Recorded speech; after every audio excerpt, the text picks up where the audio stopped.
Now you're gonna have to go downstairs and throw one of my old comforters. Don't throw mine in smoky comforter with the dogs because it's gonna be cold tonight. Mhm. Okay. Keep them from the they don't get my comfort. They're down there. Yeah. So I'm taking off my downstairs.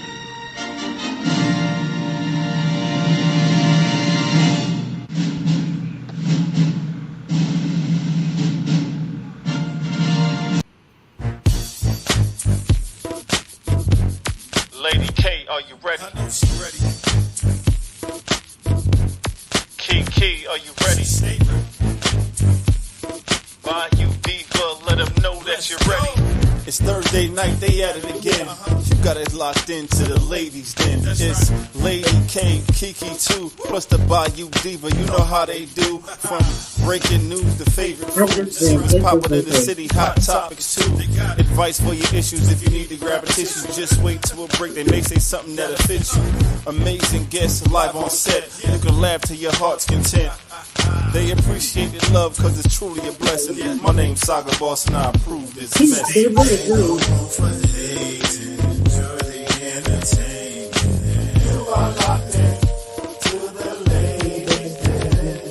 Same way.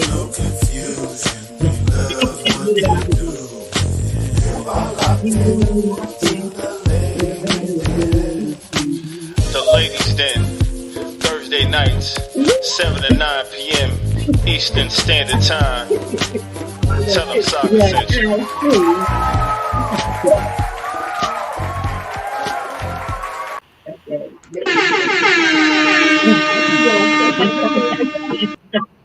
What's up? What's up? What's up? What's up?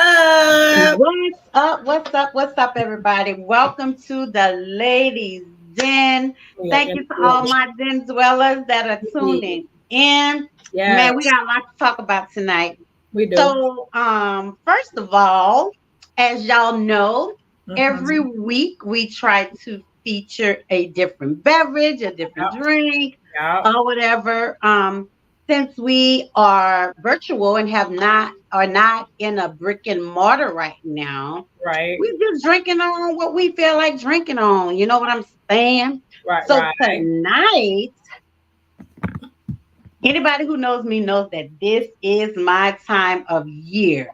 It's when I get to do all the pumpkin, all the spices, and all the good fall stuff. Okay. But mainly, it's eggnog season. Yeah, Oh, yeah, yeah, yeah, yeah. Okay. Okay. So, Okay. I'm gonna be drinking on a little Christian Brothers holiday eggnog. Yep, yep, Yeah. yep. Yes, I love me some eggnog. Yes, y'all.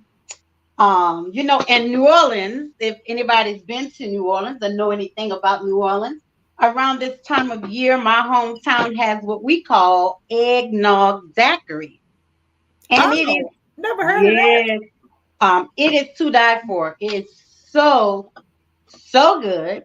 I've And never heard of also, that. Mm-hmm. if you are ever in Tennessee, in Chattanooga, Yeah. and around this time of year until about like February, Mm-hmm. if you go to the Moonshine Factory, they have a moonshine called Shine Nog. It's moonshine eggnog. And when I tell y'all, it is the best. When we went, I think what time? It was around Valentine's Day when I first tried it. Uh-huh. And they had it. And I was like, Shine Nog, I don't know about this.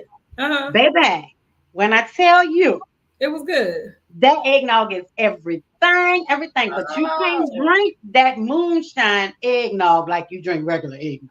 Don't try Right. it. Don't do it.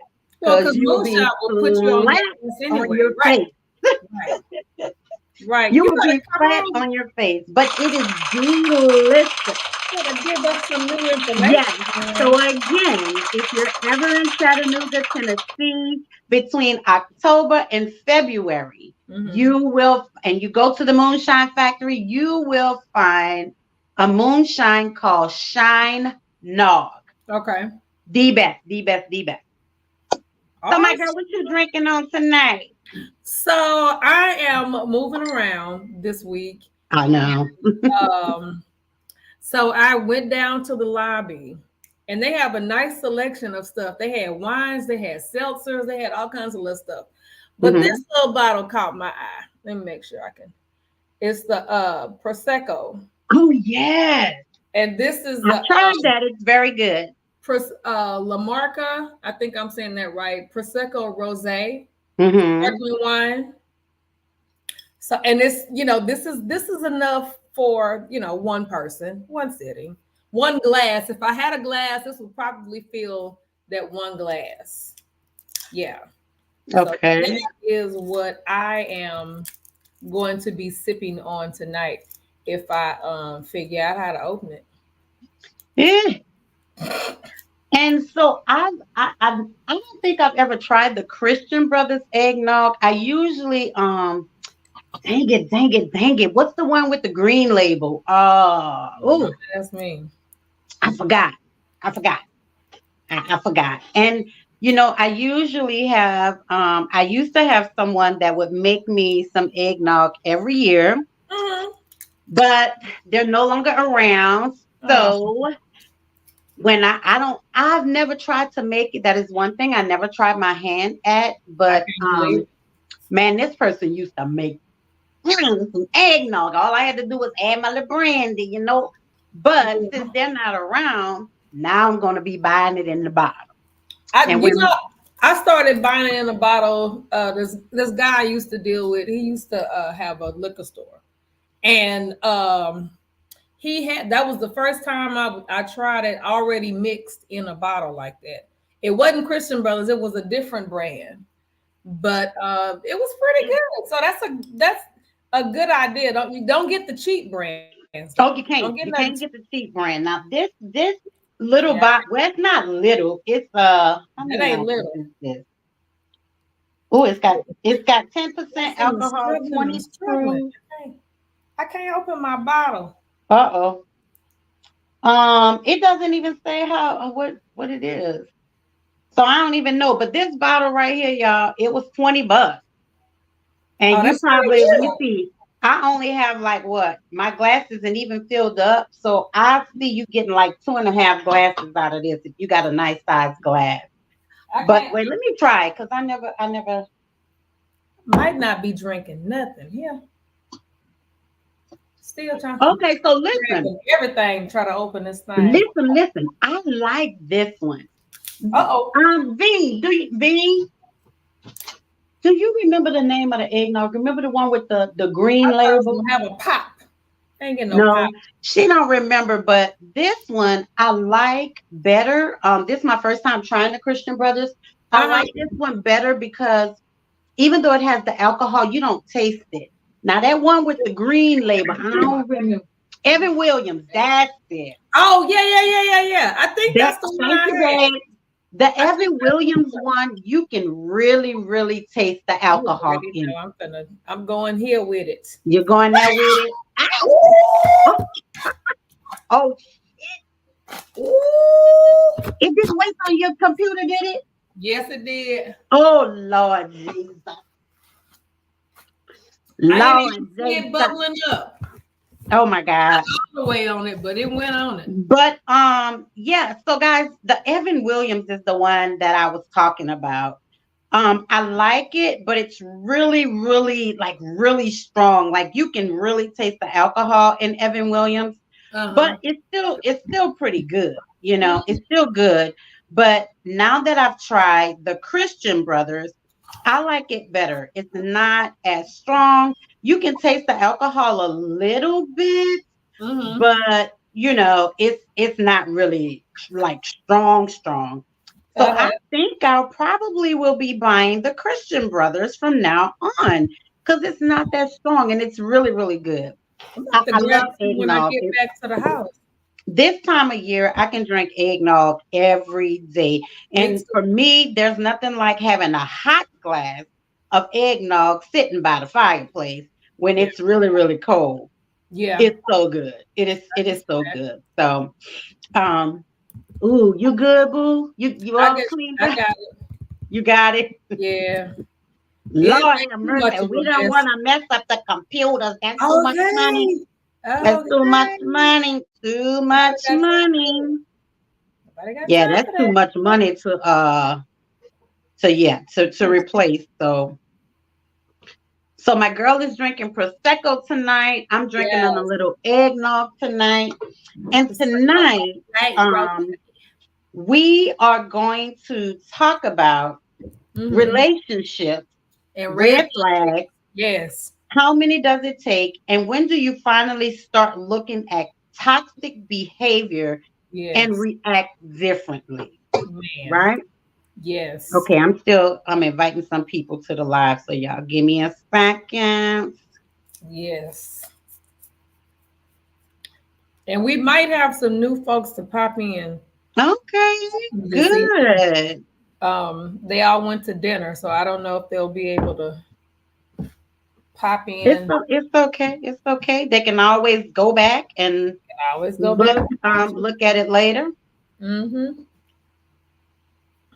On Facebook and on YouTube. Hello. And Instagram. Well, no, I'm not on Instagram tonight.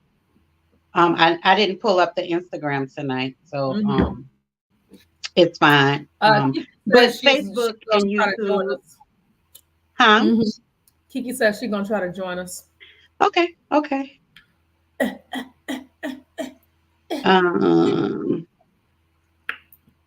Anyway, so I mean, I can actually talk while I'm doing this. So basically, for me, and then it's so crazy now that everything I talk about, when I think about it, it relates back to the mental health subject that we did because we talked about boundaries. We did. And again, a relationship is just like a relationship with your mama, your daddy, your sister, your cousin, your auntie, your brother, your best friend, anybody, those boundaries. So especially in the beginning of a relationship, when you're trying to get to know someone, honestly, that is the best time to set your boundaries. But a lot of times we don't think about setting boundaries because we feel like people should already know us as they're getting to know us and they should know what we like because they've been around us. But, of course, we have learned that that's not the case. Right. That's not the case. So, I mean, like, what to you, Nisa, what would be some red flags in the beginning of a relationship? I would say probably if somebody was, not around in the daytime, only at night, that lets me know that you're probably looking for just one thing. You're not looking for a real relationship. You're just looking for somebody that you can just call. That's normally called a booty call. Not looking for that at all. Somebody that doesn't support anything that you're doing. That to me is a red flag. Somebody so you feel like all of those things are red flags? Somebody that just kind of pops up and they're there and then they disappear and then they come back and they want your attention and they disappear again. Yeah, I feel like those are red flags. And those I've experienced those red flags. That's why that's the first thing that popped in my head because it's stuff that I've dealt with. And as far as like how long did it last, I probably let it go on longer than it should have because I was wanting that person's attention. So it's like whenever they came back, it's like, oh, he's back. Oh, hey, oh, and then it disappeared again. And it's like, well, why isn't he calling me? What's going on? Blah, blah, blah, yada, yada, yada. And that's not a good thing. That's bad behavior. That's bad mental behavior. And what you don't want to do is train yourself or show anybody. What do they say? You got to show people how to treat you.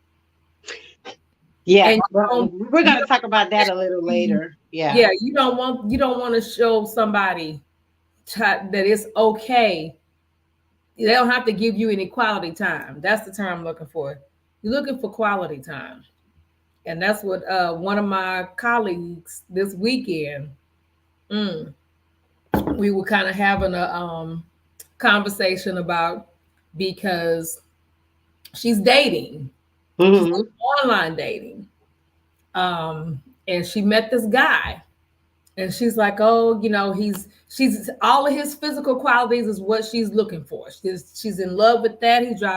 He rides a motorcycle, da da da da, but he shows up and then he disappears.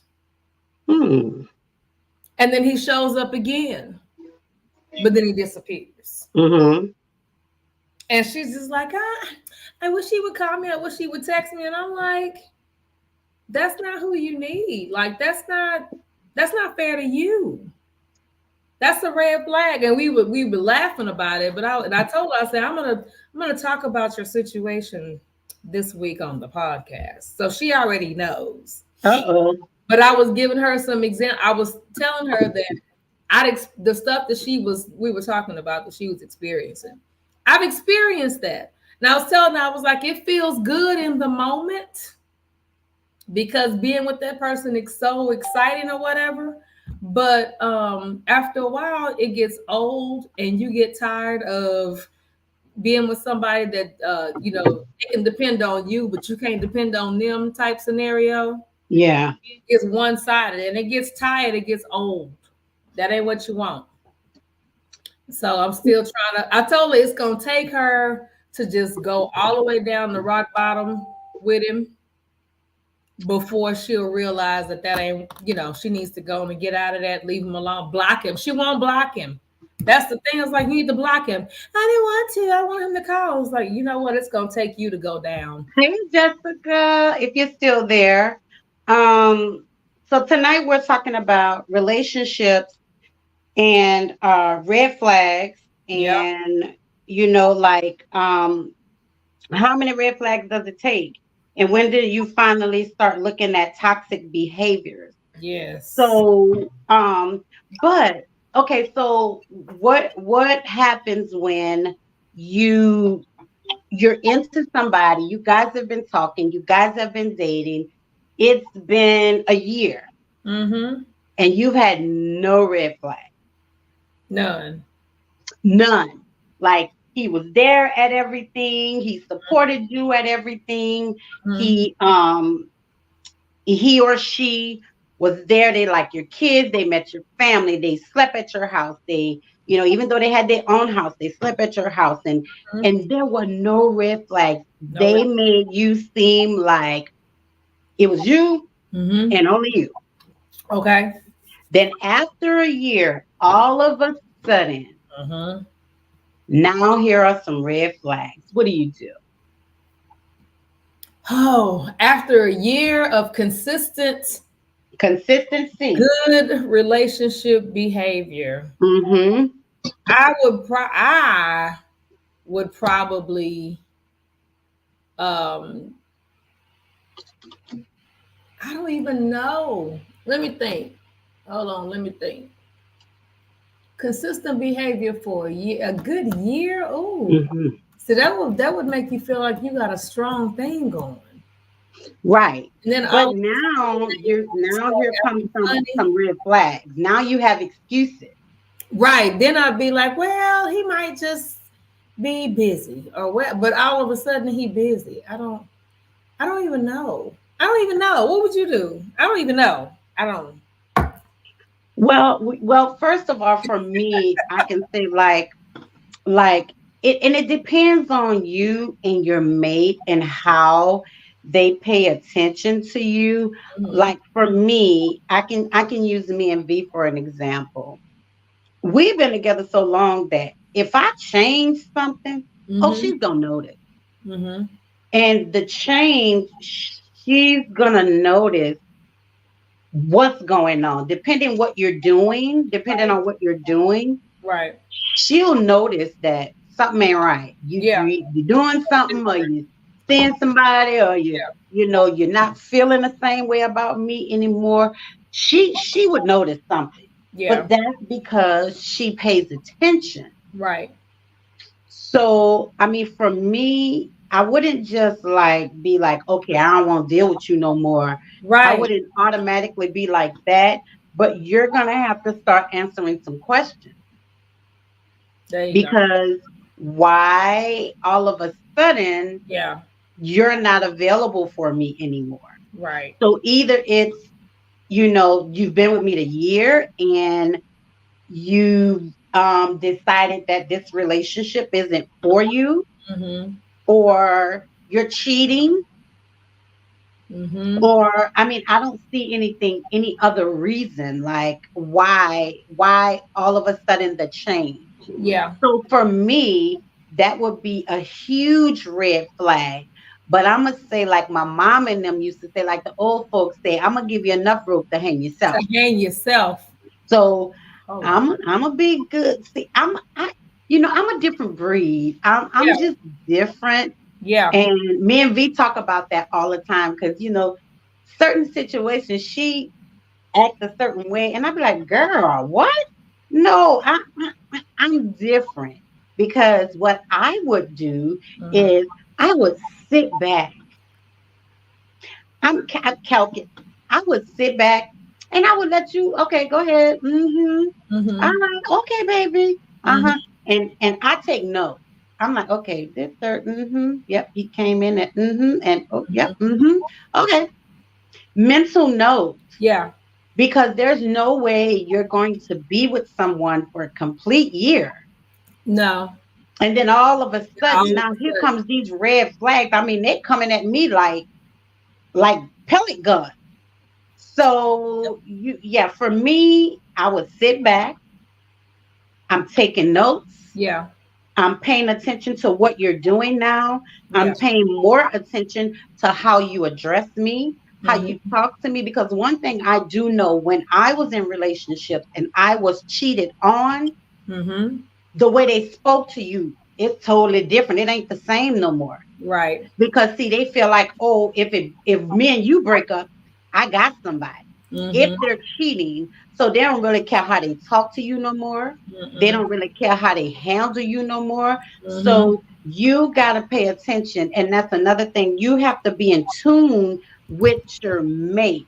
Yeah. You have to know your mate. You have to want to be in tune. You have to want to understand your mate. So when they do change, you know, and you'll definitely know whether they cheating, or you definitely know they just don't want to be with you no more, and all of that stuff. And a lot of times people go through that and they don't want to tell the other person because they love them and they don't want to hurt them, but Mhm. then they either don't want to be with them or then they're cheating.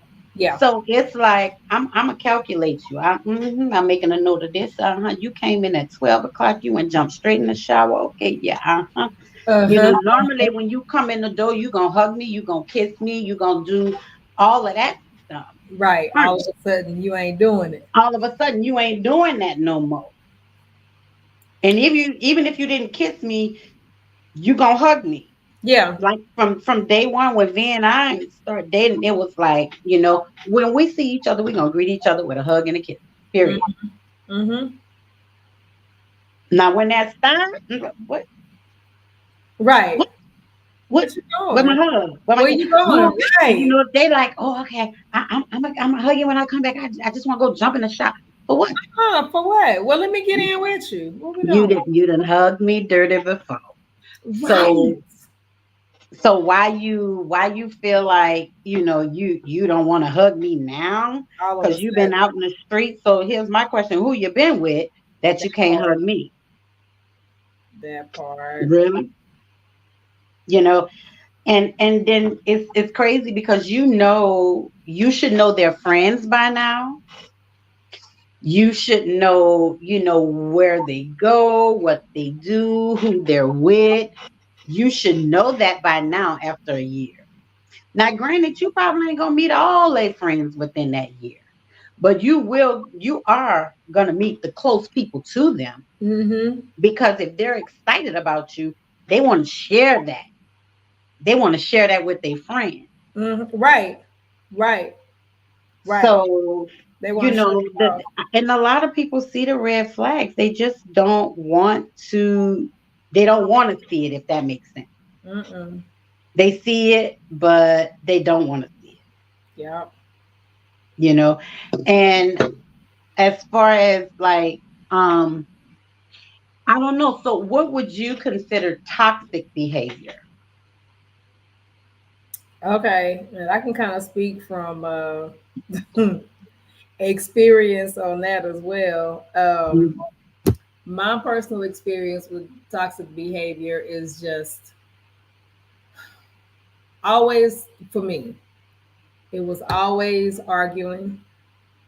Um, we would get together, but and then like he would kind of treat me mean in front of people to a certain extent. Mm. But it wasn't like out and out, but it was just like little, what do you call them, microaggression type stuff. Hmm. And I would realize it, and I would I would realize it. But then he knew that if he went and bought me something, or if he did something he knew I liked, then I would forgive him. And but like every time we got together, even though we were cool, we could party together, we could hang together, but we'd always end up fighting. And it was toxic. It was back and forth. It was always bickering, always all. And I had to finally just get out of that, because I was like, what I'm not gonna do is be in something just to say I got a man. Yeah. Oh, yeah. What is the point? Who I Yeah. got a man? Who look what my man about me? Who my man? But then behind closed doors, it was, there was no lovey-doveyness like it should have been. Mm. Yeah. Yeah. So when you start, well, see, you know what? It's not funny, but I have to laugh. Again, it's not funny, but I kind of snicker at stuff like that, Mm-hmm. because back then my mouth was a whole lot worse than what it is now. Mm-hmm. It was, I calm. It's still bad. So you imagine what it was like back then? Yeah, I And can. I just, I don't, you know what? Let me say this. I guess because um I grew up around that. Okay. Like two of my aunts, like one of my aunts, her and her husband, they fought and fussed all the time. Mm-hmm. They fight all, I mean, I grew up around that, not in my household, my mom and my dad.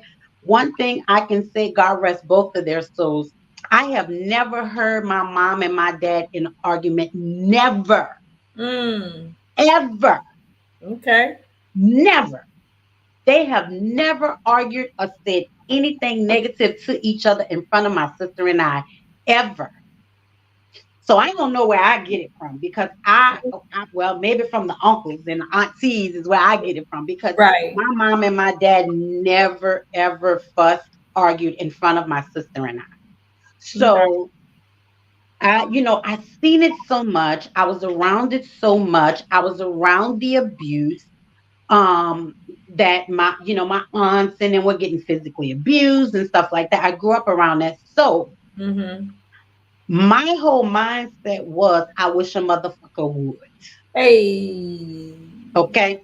I would. And so my mind and my mouth was together.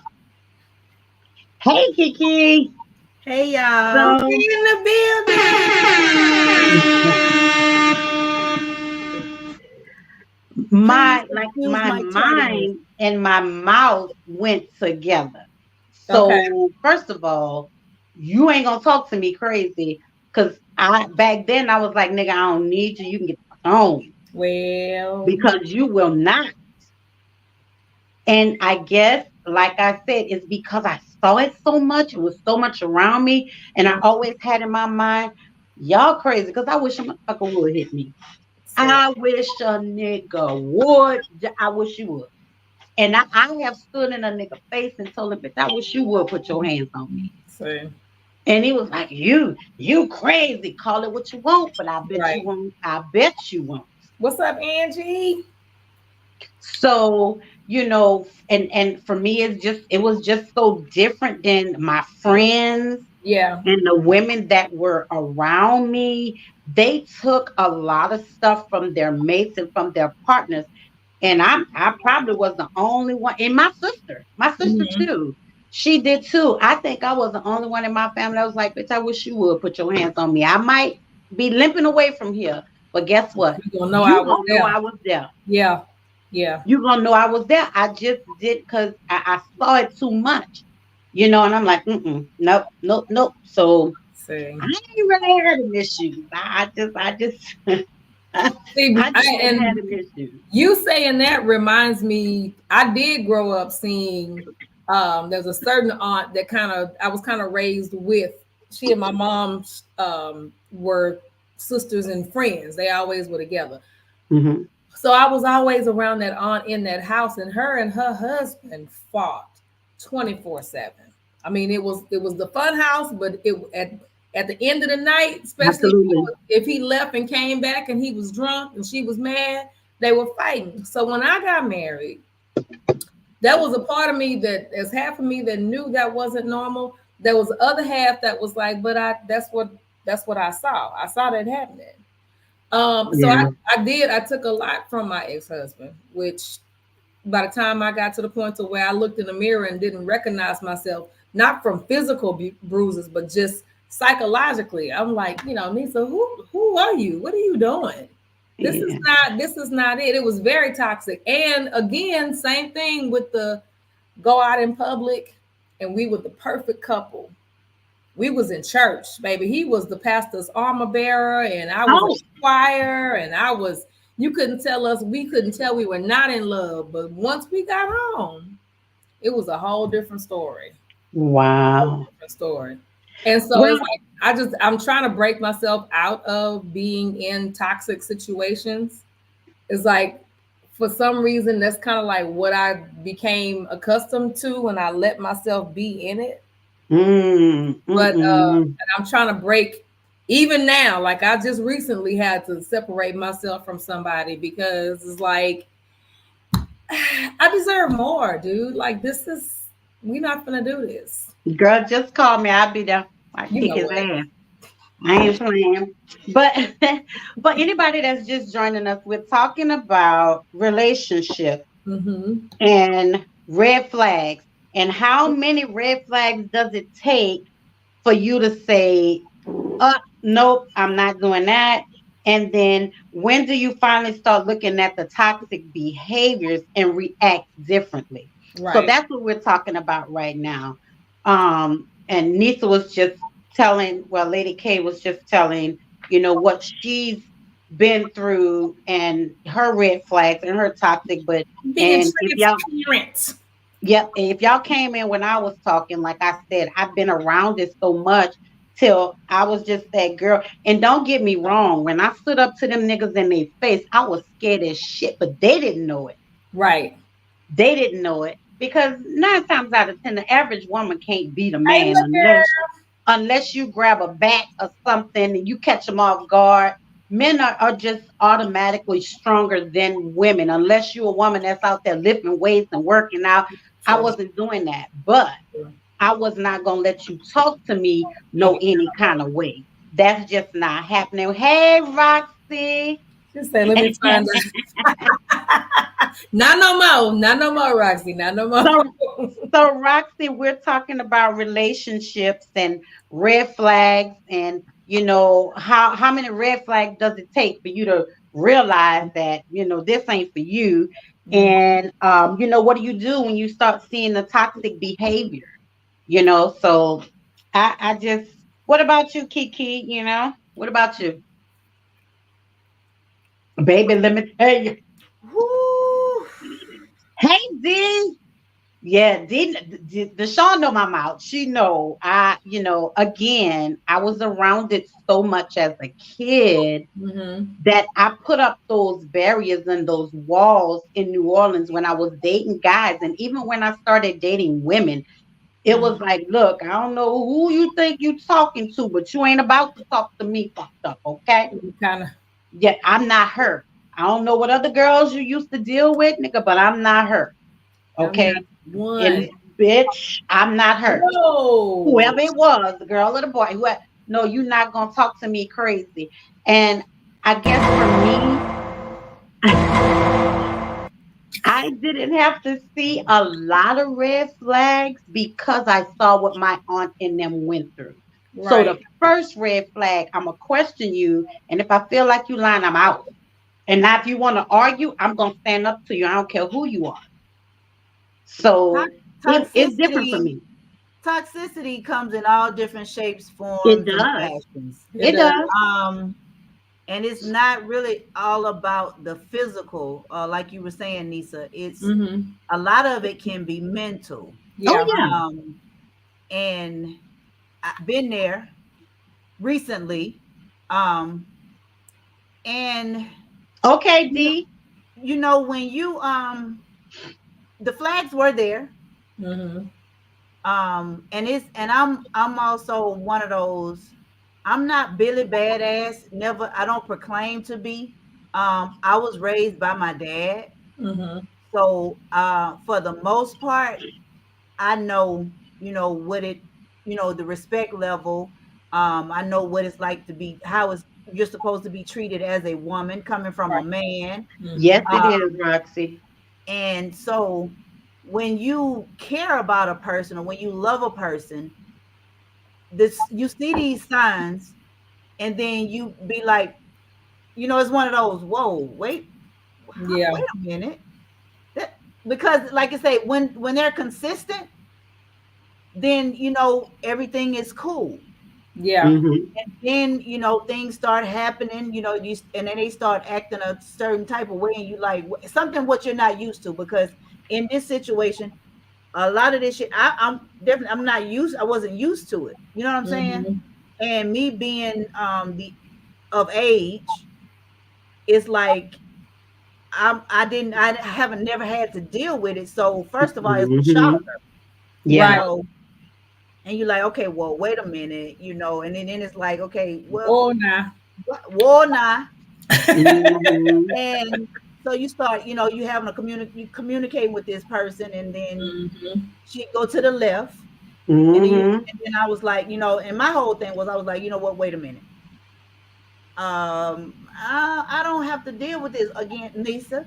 I don't have to deal with this shit. I'm 50 some years old, and Yeah. now, it's now I'm about to start dip. No, Right. because I know my worth. I'm not gonna settle. But then, like I say, when you have feelings for this person and you see that there's good, you know what I'm saying? Because There's you've good, experienced it. there's good, and Hmm. although you're trying to say, well, you know You what, understand. I'm gonna Mm-mm. That ain't happening. I, Mm-mm. I'm gonna work it out, because it's Mm-mm. something I know this is not of your norm to me, Right. Mm-mm. To because you, right. this is Mm-mm. not what you've been showing me. Exactly. And then Yeah.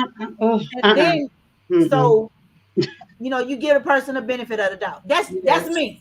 But again, Yeah. that's me, because like I said again, if it's Yeah. something, when this person is being consistent, with the good things, Mm-hmm. when the flag come up, yeah, it's a flag, Yeah. but you kind of brush it off and like, okay, well, hold on, wait a minute, This something ain't right, ain't. something off. Yeah. And then you having a conversation, Yeah. and then you allow, like I say, you give them the benefit of the doubt. Yeah. So I gave him the benefit of the doubt. Well, that was my bad. But then again, maybe not, because again, like I say, there is good in there. But Mm-hmm. Mm-hmm. then You saw it. the bad overshadowed it. And Yeah. I'm at the point in my life where I'm like, okay, I don't feel that I have to be doing the back and forth thing, the arguing, the all of that type of stuff. I don't feel that now at this age, I don't have to deal with that shit. Right. You know what I'm saying? Amen. And yeah, Amen. it hurts, because you've grown accustomed to this person, you've grown feelings for this person, you love this person. But at the end of the day, um, I dodged the bullet, and I'm just putting it out there. You know what I'm saying? And like I said, I saw the flags. But again, I negated from that because I care for this person. Right. Mhm. I say I'm gonna try, you know what I'm saying? I'm gonna give them the benefit of the doubt. Well, that was on me. The second go around, it ain't on me no more. Mm-mm. You feel me? So it's like, okay, they showed you who they were. You did not believe them. God told you who they were. He showed you. You did not believe them. So let me put it to you this way. And it took some drastic change of events. Like I said, it wasn't nothing physical. It was more so of the mental and of the heart, because I love hard.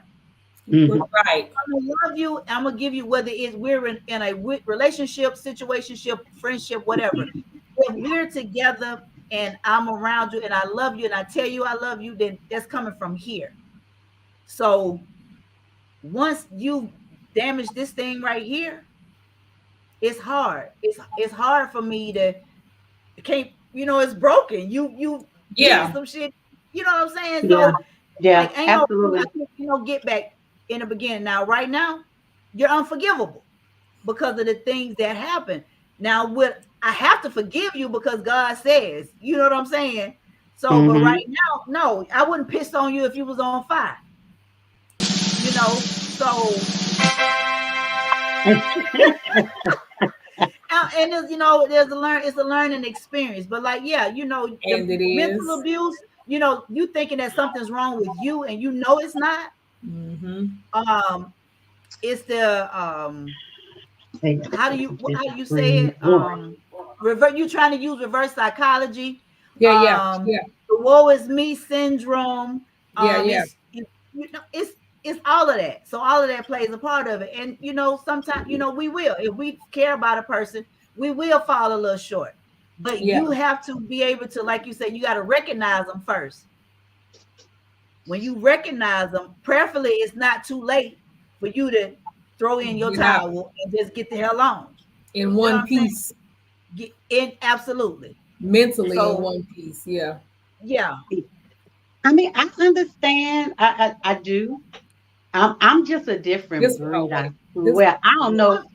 I don't know where I came from. We all are different, because I'm that person too. You're not gonna talk to me any kind of way. You're not gonna do. I'm her too, because again, I was raised that way. But still, in all, when you're in a relationship, and again, everybody has their own situations. But when you're in a relationship with somebody and you're in love with this person, and you've been with them for a while, then you know what I'm saying. You have a tendency, or I had the tendency to Hey, screen. try to make it work, to look past it. Yeah. And just say, you know what? No, this ain't. But then when you become inconsistent, which me, I'm big on being consistent. Yeah, like we were talking about earlier. Inconsistent, then you looking like, okay, or then you start showing a sign that you ain't used to, which I'm saying you, but that I'm not used to. So I start to question it. Right. But you know what I'm saying? Then conversations, I got to, going back and forth. We got to be in arguments. We got over little shit, over minute stuff that you looking at. You turn around like, what the hell? What are you talking about? What? So you know what? Pump your brakes. Hold on, Kiki. Pause for 1 second. So Roxy, Screen, Roxy, Didi, we're talking about tonight relationships and red flags. Yes, God. And how many red flags does it take for you to realize that this relationship is not for you? And how long of the toxic behaviors are you going to accept in this relationship? Yeah. So why don't y'all put in there, some of the red flags that you guys have seen in some of your relationships. Yeah. And like Roxy said, that mental abuse is the worst. Oh, it's something serious. It's worse than the physical abuse. Yes, it is. But let us know about some of the red flags that you saw in some of your relationships and some of the toxic behaviors that you allowed in the relationship until you just said, I'm out, I'm done, I'm not taking this. So put some comments in there and let us know. But I Oh yeah, go ahead, Kiki. What you say, Nisa? Go ahead. saying. What you can say? No, I was going to say we started off talking about this, and I was giving an example of one of my colleagues here, and I already told her that I was going to be using her scenario tonight on the podcast. But she is like at the beginning stages of dealing with something that like the flag. It's not red flags. It's one big ass flag. It's just right there, just covering up everything. She could wrap herself up in the flag. Damn, that's a big flag. And she would probably just try to turn it into a sarong and then think she was cute. She said red was her favorite color. I said, well, mine too, but we're not doing this. Is not what you want. This ain't what we want for red. Yeah. And because I mean, even today, as we were wrapping up, she was over there like, I was like, what's wrong with you? He hasn't called me. He hasn't texted me. I was like, I thought we was done with this. No, I want him. She started singing, so I want him to want me. I said, no, you don't. No, you don't. I was like, but I told her it's going to take her to finally go through whatever and for him to do something so drastic that it causes her to hit rock bottom to a certain extent before she realizes that ain't what she wants. Because she told me his looks, he's 6'5", he's this, he's that, he rides a motorcycle, da da da da da da. So it's one of those where they come in and sweep you off your feet, and then they disappear, and then they come. Oh, one of them. And I said, what you say, D? What Dr. Screen said? It depends if you're dating your relatable familiar trauma, it will seem normal. Guilty. I'm guilty of that. Well, I'm gonna piggyback on something Kiki said when she said, I don't portray to be you like Billy Badass. Mm-hmm. And I just want to say, like, for me, I didn't portray to be that way, but I stood up. Really, you finished already? It's gone. But I stood up because of what I saw around me. Right. And because Kiki didn't hear much of that part, but because it was around me so much, all I kept in my mind is that ain't no nigga gonna talk to me fucked up. Ain't no nigga gonna hit me because I'm out. And that's exactly what I did. And like I said, one of them I had to stand up to, and I was like, nigga, if you think you gonna fucking hit me, we gonna rumble in this motherfucker. We gonna rumble. And he was like, man, ain't nobody got no time be putting their hands on a woman. That's the first time I ever encountered any type of abuse, but it was never physical because he got his shit and he got out the door because he saw that I wasn't the type of girl that you could just talk to any kind of way. And the reason, and I still say the reason is because what I saw around me. Yeah. One of my aunts, this dude beat her till an inch of her life. You hear me? And I meant when I saw that, I had that turn on, like, ain't nobody gonna hit me, ain't nobody gonna talk to me fucked up. Either I'm gonna walk out or you gonna go out in a body bag. Now, again, I don't portray to be big and bad, but I stood up. Yeah. And it's hard for a lot of women to do that against a man because they're afraid. But I wasn't afraid. And he probably could have beat my ass to the inch of my life. But guess what? But you were I was gonna let him know that I wasn't gonna stand for the shit that how he was talking to me. And then he braced up, nigga, what? No, we're not doing that. Never. I'm not that girl. I'm just not that girl. And from then on, I really built up that more endurance when I had that first encounter with a man. I really built up that more endurance. Like, I wish a nigga would. I don't portray to be bad, but guess what? I am going to stand up for myself. Yeah. Period. Yeah. D said, with me, instead of staying for my kids, I left for the mental of them and me. Right. Smart. Because a lot of ladies will be like, but we have kids together. And I'm like, well, what you want them to do? See y'all fussing and fighting? That's what you want to show them? Like, that's which Yeah. goes back to what you and you, Kawana, were talking about, what we were raised up around. Yeah. That's Yeah. what I saw. And so Mhm. you took the attitude of, ain't nobody gonna do it to me. Yeah. I took the attitude of, well, every couple fights. Not realizing that wasn't what I saw, wasn't just regular fighting. Well, I don't even want to say fighting, disagreeing. Right. It was just all out knock down, drag out fighting, and it wasn't supposed to happen. It was domestic violence. I Well, didn't know. Well, this particular But that was my norm. situation, of course, you're gonna disagree, but this nigga got mad and he was like, "Bitch, I'll punch you in your out." That's when I had to stand up for myself Yeah. to let him know. Oh, I wish the fuck you would.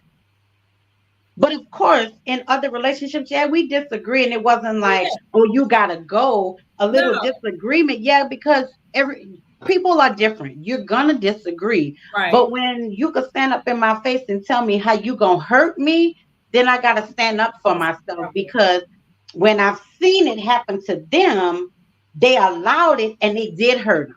So Yeah. no, I'm not. I've always had that wall up about that since I was around it so much. I've always had that wall up. I'm not gonna let nobody talk to me fucked up. I'm not gonna let nobody hit me. I'm not. But I've always said to anybody around me and anybody that knows me, I am never gonna say that a nigga or a woman won't hit me, but I guarantee you it'll be their last month in time. Child. Mine wasn't It'll be their physical, it first was more and last. mental. Mine was more mental. Yeah. No, yeah.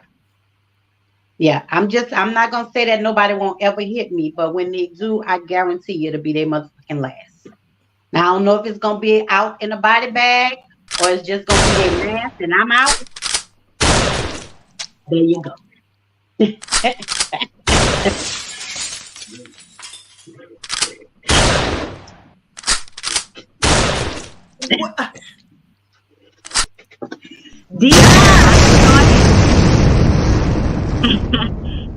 I started out afraid until I got tired of being sick and tired and waited until he went to sleep and I tossed that hot grits on his narcissistic ass. And look, Heather said we'll be boxing in this. And that's Heather, look. Heather, that's what I'm talking about. We'll be boxing. I don't know if I might end up with a black eye or a busted lip. Oh, but you gonna know I was there. And I'm so y'all can hear the adamant in my voice is because, man, y'all don't. If I had pictures, if y'all can picture what I saw as a child, as a little baby, where I knew I couldn't help my auntie up until I was in my 20s, and I still couldn't help my other auntie. Right. And this girl was beat to almost an inch of her life. So that made me even more like, I'm not doing it. You can come in here with that crazy shit if you want, but I'm not her. I'm not that girl. Because, like I said, I ain't never said a nigga not gonna hit me or a woman not gonna hit me. But I guarantee you, it will be your first and it will be your last. Because I'm coming up swinging and I'm coming out fighting. We gonna tear that motherfucking house up. Do you hear me? Same. And see, I heard my uncle say stuff to my aunt. Like, that's why I said mine, it correlated in that it wasn't physical for me, but for me, I allowed the mental to the words and stuff and the way that they treated me. Like, I took it because, I don't know. I mean, I know I ain't ugly. Like, why would I make somebody make me feel like I was ugly? I don't know. Well, I mean, because like Kiki said, when you love somebody and they say, and Kiki, you missed the part when I said that, because we were talking about red flags and how many red flags it takes. So my question to Nisa and my question to you ladies is, if you've been dating somebody for a year, right? No red flag.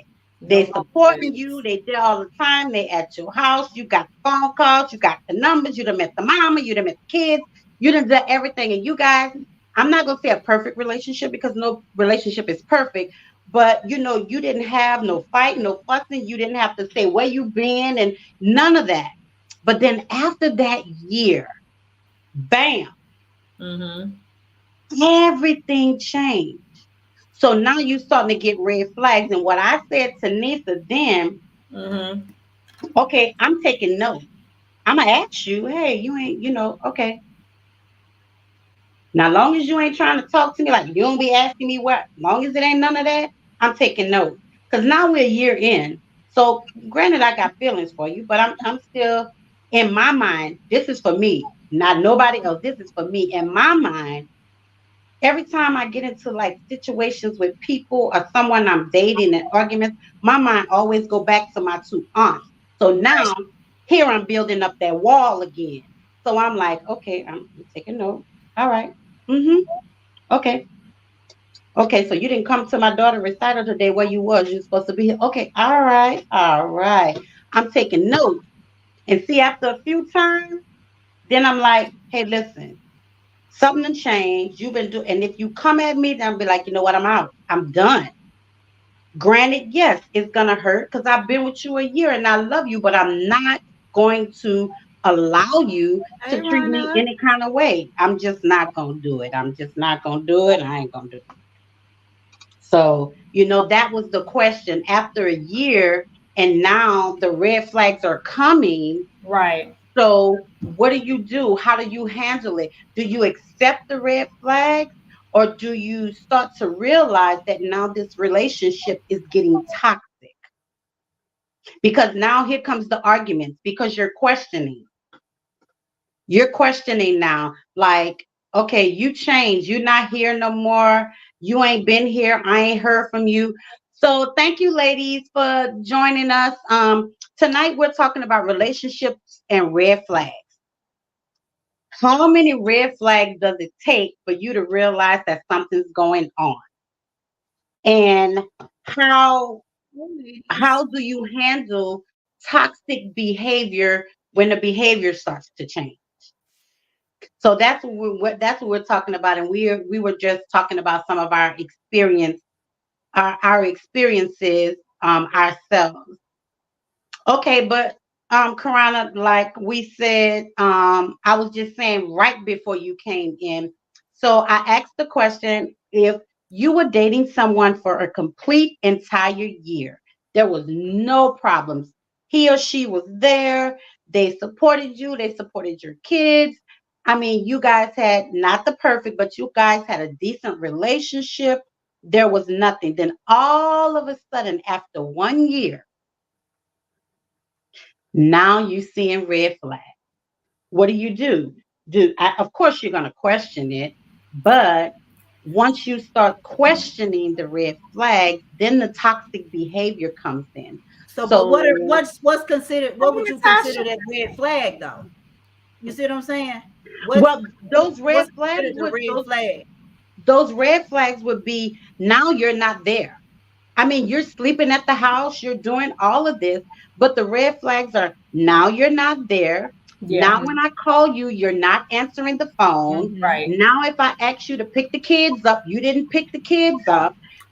Now you're not sleeping at the house as much as you used to. And so it's little small things like that are red flags.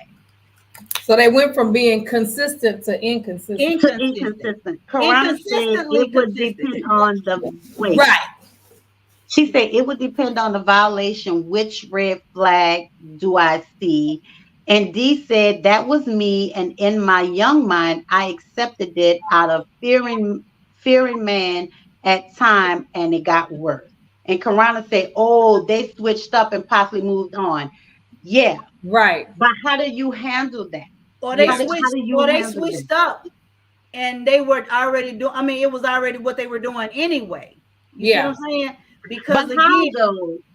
How? what you mean how they? I mean, they probably they had somebody. They already had somebody. You can have feelings for more than one person. But Right, but what I'm happened saying was, they're there though. How? okay, I know, I hear you. And again, you can make yourself do what you wanted to do. And if Mhm. it's lax on one end, and then you feed them everything that they need or whatever the case may be, then they're gonna make arrangements to do what it takes to be there with you. Now, if that other one to start putting their foot on that neck, if they didn't start, you know, they didn't start questioning, like you saying, they didn't start questioning them over there, or trying to figure out what's going on over there. Now, of course, the shift gonna happen, because you got to figure that you, as in that person, got to figure this thing out. Hey, I'm over here, and now, you know, I was feeling good right here, but hell, I got pressure over here now. So what am I gonna do? So yeah, you're gonna start seeing that shift. Hennessy, and what was actually going on during that first year? Was I asking all the questions and really watching the behavior, or did he really change, or did I just not notice it? All of that, yeah, all of that. Right. Because it depends, like you're saying, it depends. Right. What was going on in that first year was, like you said, he was consistent with everything. Everything that you had going on, he was there. He was a part of it. He wanted to be there. You know, he was your knight in shining armor. Anything you need, all of that stuff. So of course you're not gonna question it, because that's what you've been wanting. He's consistently doing what you've been seeking. So you're not gonna question it. So there are no flags. You see what I'm saying? Right. So the flags will come. But you have to still say, in the beginning of any relationship, okay, within that first year, you're still getting to know each other. But when you write in the beginning, I'm pretty sure you guys have asked questions. Do you have a girlfriend? Are you married? Do you have any kids? So I mean, those questions had to be asked. If you didn't ask those questions within a year, then something wrong with you. Right? Hey, LaShonda. So, you know, LaShonda, we're talking about relationships, red flags. You know, what do you do when you see red flags? And then how do you handle when you notice those red flags and the toxic behavior starts to happen? But to answer, who was that? Heather. You know, within that year, you gotta be asking some questions. Now, I mean, come on. You gotta ask questions. Now, again, they could have lied. And men lie, women lie too. They could have lied, but within that year, they showed you that they really wanted to be with you. They were there. They supported. I mean, and out of 7 days a week, 60 at your house. So all of a sudden, now he can't sleep over there no more, except for 1 or 2 nights a week. Now, when you call, he's not answering the phone like he used to. If you text him, he texting you 2-3 hours later. You know, I mean, like, come on, like, what do you do? Look at LaShonda say, girl, don't do what I did. Run fast. So Rana said, no matter what, if he is not open to communicate through the challenges and issues I have, and dismiss everything and flip it like it's all me, time to go. Yep. And then Heather said, of course, people always start the relationships off nice, but that's not a change after a year. It's more settling in. Right. So that's what I'm saying. That red flag, because now things are changing. That was his representative. Yeah. Do you really? He shifted his behavior. Yeah. But why though? Why do you think he shifted his behavior? He got tired. What we been talking about, these self-sabotage, baby. He got scared, and then, like you say, he may not. We're gonna put it on the fact that he might not even have nobody on the side, right? But he pursued you, okay, and everything that he thought that he saw in you, that he, you know what I'm saying, he wanted. Everything he saw in you, he was like, damn, you know, shit, babe, you got it going on. Babe, I support you. You know, I love what you're doing. Yeah. This is that and the third, blah, blah, blah, blah. We're going to do this and the third. But he couldn't handle it. Right. Got too much. When you can look at me from a distance and see what I got going on and be like, damn, she popping. Damn, she got it going on. You know what I'm saying? I want to be a part of that. But when you get to be a part of it, then it becomes, whoa, taken aback. Be like, is this really what I want? You know what I'm saying? It could be too much and overwhelming for them. Heather said, I can't control his lies, but I study behaviors and patterns of behavior. If his words and behaviors add up, then I'm good. Right. LaShonda said, what I have learned from experience is work on that friendship. I mean, really work on it. I don't care how hot he is, practice abstinence and learn about him. Ooh. And then Heather come back to say, I have to decide that I'm not trying to fix him. If he can't handle it, that's on him. Struggle love ain't cute. But it could also go back to what we learned at the mental health retreat, ladies. I had a mental health retreat a couple of weeks ago. And what we learned is boundaries. Yeah. How many of you ladies can honestly say when you start a relationship or a friendship with anyone that you set boundaries? How many of y'all can actually say that? Because raise your hand if you do boundaries. Yeah, let's just say boundaries. Put the little lady raising my hand icon. Boundaries. She said yes, boundaries. But how many people can actually say that they set boundaries with people? Because I found out that I don't set boundaries. So I can't get mad. I know it's okay. I can't get mad if a man treats me a certain way, a woman or my friends treat me a certain way, because I haven't set any boundaries. I haven't told them how I expect to be treated. Yeah. So it could have been a situation like that where she didn't really set no boundary. We're just talking in general about a fictitious person that's been in this relationship for a year, but maybe she didn't set any boundaries. And he felt like, okay, well, it's been a year, we ain't set no boundaries. So she didn't say what I couldn't do, what I can do, and how she wanted me to treat her. Right. So then she really can't get mad. She really can't get mad when he start treating her crazy, because you ain't setting no boundaries. You ain't telling this man how you want to be treated. Right. Yep. And you didn't tell this man how you expect, not how you want to be, how you expect to be treated. Yep. So then guess what? They treat you how they want. Treat them like no.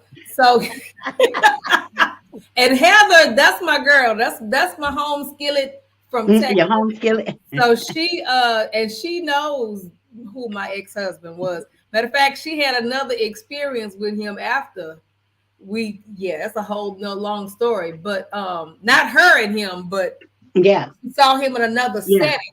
Yeah. After we were no longer together. But as a friend, she said, do I set boundaries, Anissa? She's one person that I can say she definitely set boundaries, period. And it wasn't in a mean fashion. You just knew how far you could go and how to approach her. And that's just it. Even now, that's just it. Darlene said, baby, he taught me all that for the next, which I did with my husband now. I know that. And it's crazy because now when we were at the tree, we all was like, okay, moving forward, I need to start making phone calls. Like I got my list.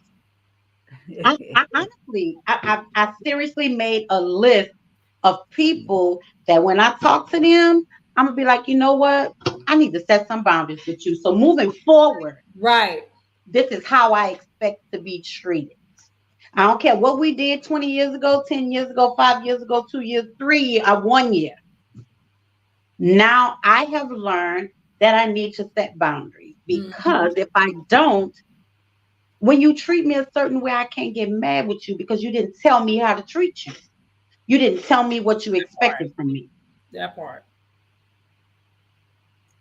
So moving forward, ladies, set your boundaries.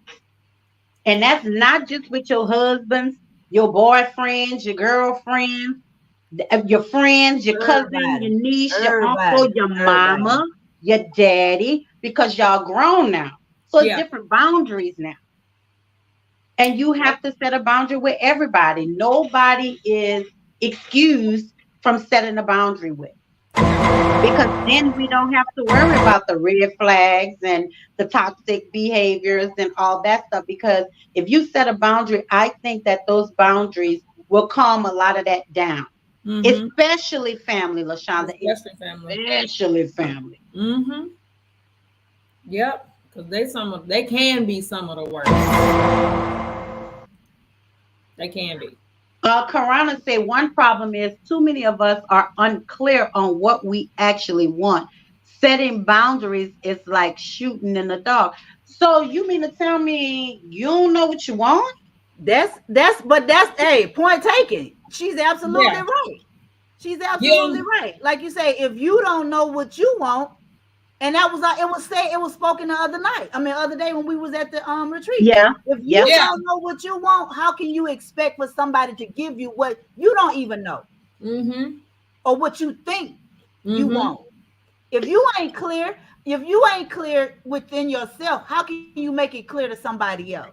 Well, Mm-hmm. but that's the point right there. If you're not clear within yourself, then you can't set a boundary. But I'm pretty sure that every woman on this timeline right now knows how they want to be treated. I can't believe nobody knows how they want somebody to treat them. We can all say because most of us, like you said, most of us probably gonna have the same thing. Well, I want him to do this for me, and I want him to do this, and I want him to do that, and I want him to do this. Yeah, okay, that's what you're saying. Do you do that to yourself? You know what I'm saying? Are you treating yourself this way? Are you you know what I'm saying? Are you doing these things that you want this man to do for you? Right. Wait, Heather said exactly. I get asked often who I think I am. People tell me that I think I'm too good. I treat others special and I won't lower myself to make people feel better about themselves. I had to learn all of that. Roxy said that is so true. And Heather said, be honest with self and others. Be clear and honest. Mm-hmm. They are so unclear and inarticulate in their communication. And Natasha said, yes, I had boundaries. Mm-hmm. Well, I mean, y'all know me. I'm always playing devil's advocate. But There she go. if you don't set your boundaries, then that's when the red flags gonna come in. And then from the red flags is when you're gonna start having a toxic behavior. Mm-hmm. So it's time for you to look within self and see how you want to be treated, how you want people to talk to you, and what you expect from people.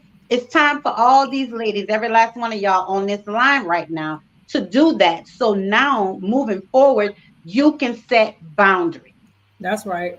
People want others to read their mind because they don't know themselves. Absolutely. Mm-hmm. And that is yes. And A lot of people don't know themselves. We said that too. It's like you come over if you got somebody like you saying staying at your house. We always assume that because if you move a certain type of way or it's in your head, but you hadn't spoken it. Right. So I just assume that if you sitting here with me and the trash is running over, that you being the person you won't take it out. Right. You can't assume that. I just assume that if you've been at my house 5 days out of the 7, that you gonna either give me some money to buy some groceries or you gonna buy some groceries and put them in the house. We just assume that because you can't assume that people know what's in your mind if you don't speak it. Now, I'm gonna tell you. Go ahead. I'm gonna tell you today. Or ask you, babe, won't you gonna get the trash for me? Right. Okay, today. The next time, I shouldn't have to assume or tell you because now you know. You know that the trash run over. Like I said, in our mind of minds, we just say, oh, well, now he should know better. Well, he should know this, or she should know that, or yeah, they should. In our mind. Right. Heather said relationships keep us distracted so we don't have to do the work. And Roxy said, yes, now being older, but I did set boundaries at my younger age. And then Heather came back to say, as soon as he takes out that trash, though she's in love and he wants to marry him. And wants to marry him. Once he take the trash out, all of a Yeah. sudden he's So in love. He took that girl. He took yeah. the So, trash out, girl. so I think I mentioned this on our last podcast. I'm a little different because my other relationships they Okay, didn't really work out. So when I met my wife, I told her I used to tell people what I want, but now I'm gonna tell you what I don't want. So that's how I went into the relationship with V. Like, I don't want this, I don't want this, I don't want that. Because I used to tell all my other relationship, well, I want this and I want to be treated this way and I want this one. And they were the ones that fuck over me. I told her, listen, we're going to start off with this is what I don't want. Right. We've been together 22, 23 years. So in a way that was setting a boundary when I didn't even know I was setting a boundary because I never set boundaries before. Okay. And I always felt like if I told people really what my boundaries really were, that I was going to hurt their feelings. And I was always worried about hurting somebody's feelings. And I didn't want to hurt nobody's feelings. So that's one of the reasons why I really didn't set boundaries. But I made sure that when I came into this relationship, I'm setting some boundaries. You set some boundaries. But I still need to set boundaries with some other people. So Karana says, stated boundaries are not. A person knows when they're doing wrong. If a man falls back after we've been together a year, he is making a conscious choice to put distance between us. I should not have to tell him I want him to continue doing what he's been doing for the last year. The only defense would be if I didn't reciprocate or appreciate him while he was clinging to me. Absolutely. I definitely agree with that. Okay. I definitely agree. Roxy said, nah, I don't give a damn. You good with my boundaries? Okay. If not, see you, bye. I'm getting a dog. Unconditional love. Quana, you still got something for sale? Yes, I do. Lord Jesus. Lord have mercy. But it's so crazy because who is on this commercial? I can't remember, y'all. Don't ding me for being wrong. I don't remember this. Comedian on a commercial, he said, for the husband, get a dog because instead of getting married, get a dog because the dog is going. Who was it? Who just said that? Dave Chappelle? Yes. Yes. He was saying, don't get married, get a dog because the dog is going to love you forever, but your wife ain't. Well, I mean, you've got to talk though. You do, but the thing about it is, if you don't set boundaries in the beginning, even though I have my list of people I need to make phone calls to, even though if you don't set boundaries in the beginning, when you come back years after somebody doing something and you try to set boundaries, it's going to be hard for them to accept that. And it's still I mean, she's right. Communication is definitely key. You know, you have to keep the lines of communication open at all times. You do. But if we're friends and we're good, like you say, you should be okay with my boundaries because, you know, everybody, like you say, everybody should have them. So my boundaries with you and your boundaries with me, we got to understand. Right. You know, it's an understanding. That's and right. I know, you know, when I get over Quanah house, oh Lord, or if I get over here, you know what I'm saying, or I get with Nisa, you know what I'm saying, it's one of those. It's we already understood. Yeah. So, the shoes off when you walk through Kiki's door. That's the boundary. So, with that being said, all of her shoes are at the front door. Yeah. Not all of them. Quite a few of them. It's just like you said, you know, you tell the person, you know, in the beginning what you want. Yeah. If they decide, well, I mean, I just did it. This is my space. So you're gonna either do what I ask or see you bye-bye. You know, that's what anything that we do. That's just like, you know, when people do, we was talking about this the other day, theme parties or things that, you know what I'm saying? If somebody say, come in all white. Roxanne. I got some socks for you, Roxy. I got She some do have socks. for you. socks. She do have socks. I got some socks for you. If we say this is an all white event, this is an all black event, whoever is hosting this event have already put it in their mind, their vision, and how they want things to look. Mm-hmm. So if you got to question their vision, first of all, don't come. Don't come. Because if you show up in yellow, you're going to be embarrassed if they tell you to excuse yourself because you didn't abide by the rules. And you sitting there looking at, well, we homies, we've been down for this. Well, if we've been down, you already know that Key say royal blue and white. Yeah. Right. You already know that. You already know that. Hey, Javita. Hey, Javita, you know me on a cowboy hat and some boots. Yeah. Y'all know Quanta's theme is gonna be Mardi Gras. Yeah. Yeah. So I'm just saying, even mine, I can do Mardi Gras too, but Quanta's gonna be Mardi Gras. So what? Don't come in there in no jackleg ass outfit, and because we close and we cool, she's gonna come in and understand. She's gonna be like, come on, girl, come on. No. Because you know better.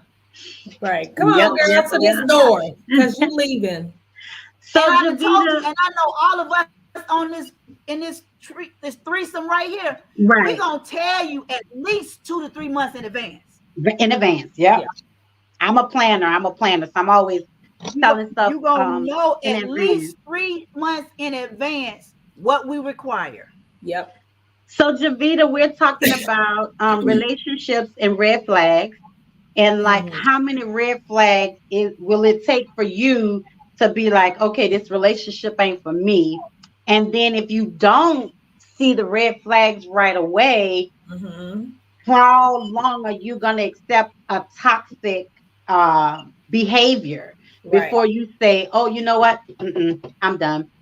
Heather said, I don't like dealing with people who make assumptions and run with them.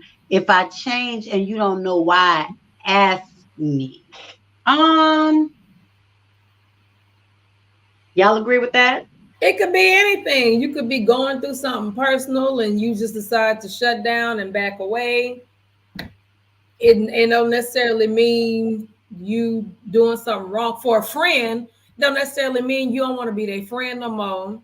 If it's a relationship, I mean, you should have that discussion, but it don't mean that you cheating. It could be that you just not good at communication and shit's happening, and so all you know to do is to back away while you deal with what's happening. But at that point, she right. Ask me. No, well, first of all, I feel different. I shouldn't have to ask you shit. If I'm your girlfriend, your boyfriend, or your friend, and you going through something, don't just change your behavior. I should be the person that you should, especially if I'm in a relationship like your boyfriend or your girlfriend, I shouldn't have to run behind you and ask you what's going on. Because again, that goes back to the lines of communication. Right.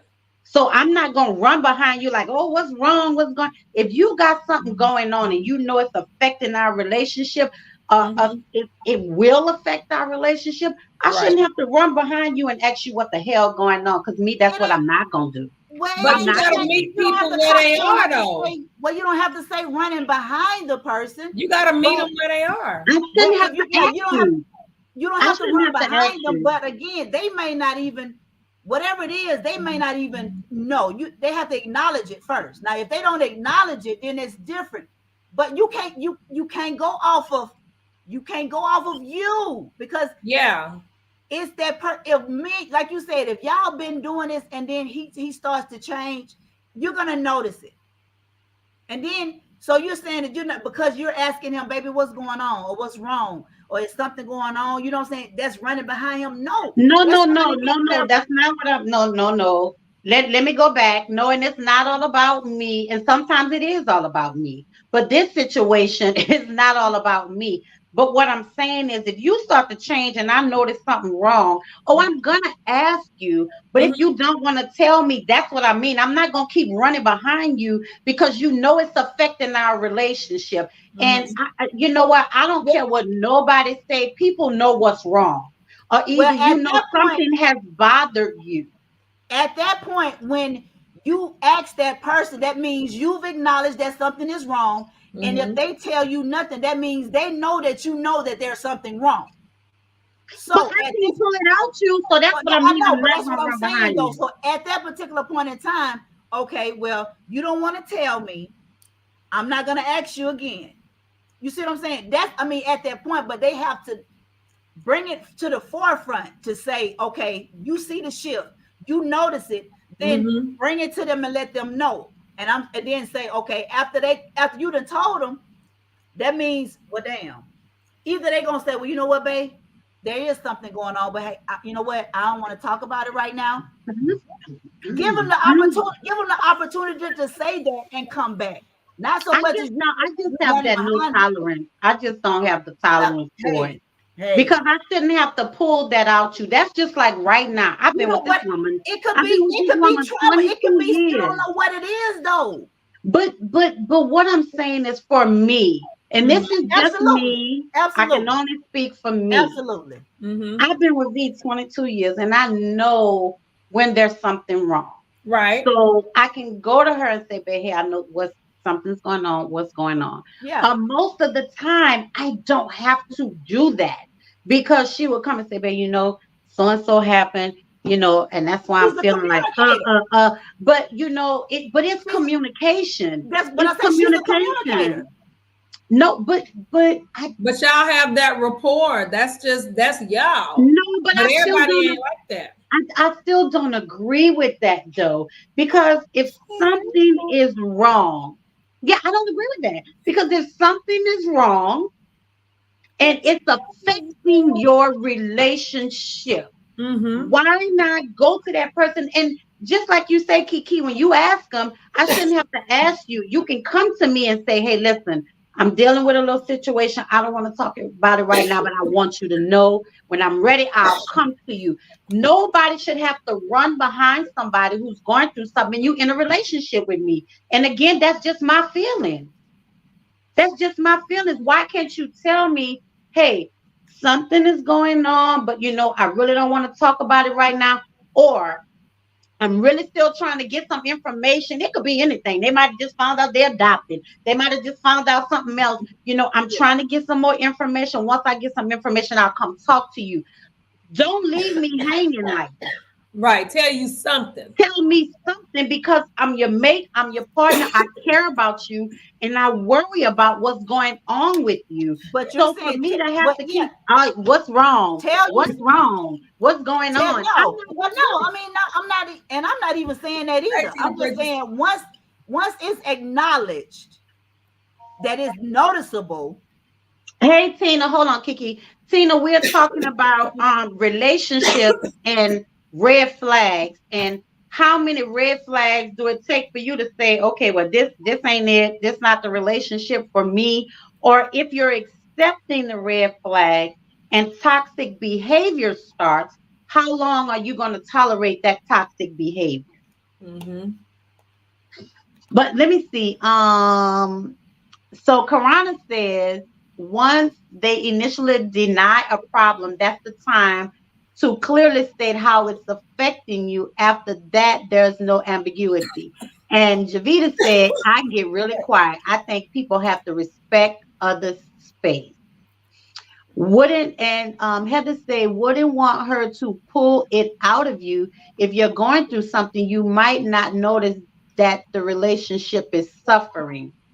But for me, and all of those y'all talking about the relationship, for me, it's not even a fact that the relationship is suffering. It's the fact that my mate is suffering. So I ain't even worried about the relationship. I know something is wrong. It could be something personal. So for me, my concern is more about my mate than about our relationship. So I guess that's where the difference come in. If y'all worried about the relationship, I ain't worried about the relationship no more. I'm worried about this person's mental and what's going on with them, because now I'm worried about them. But that's me. So that's probably why I have a different perspective than y'all have about running behind you, because if I care about you,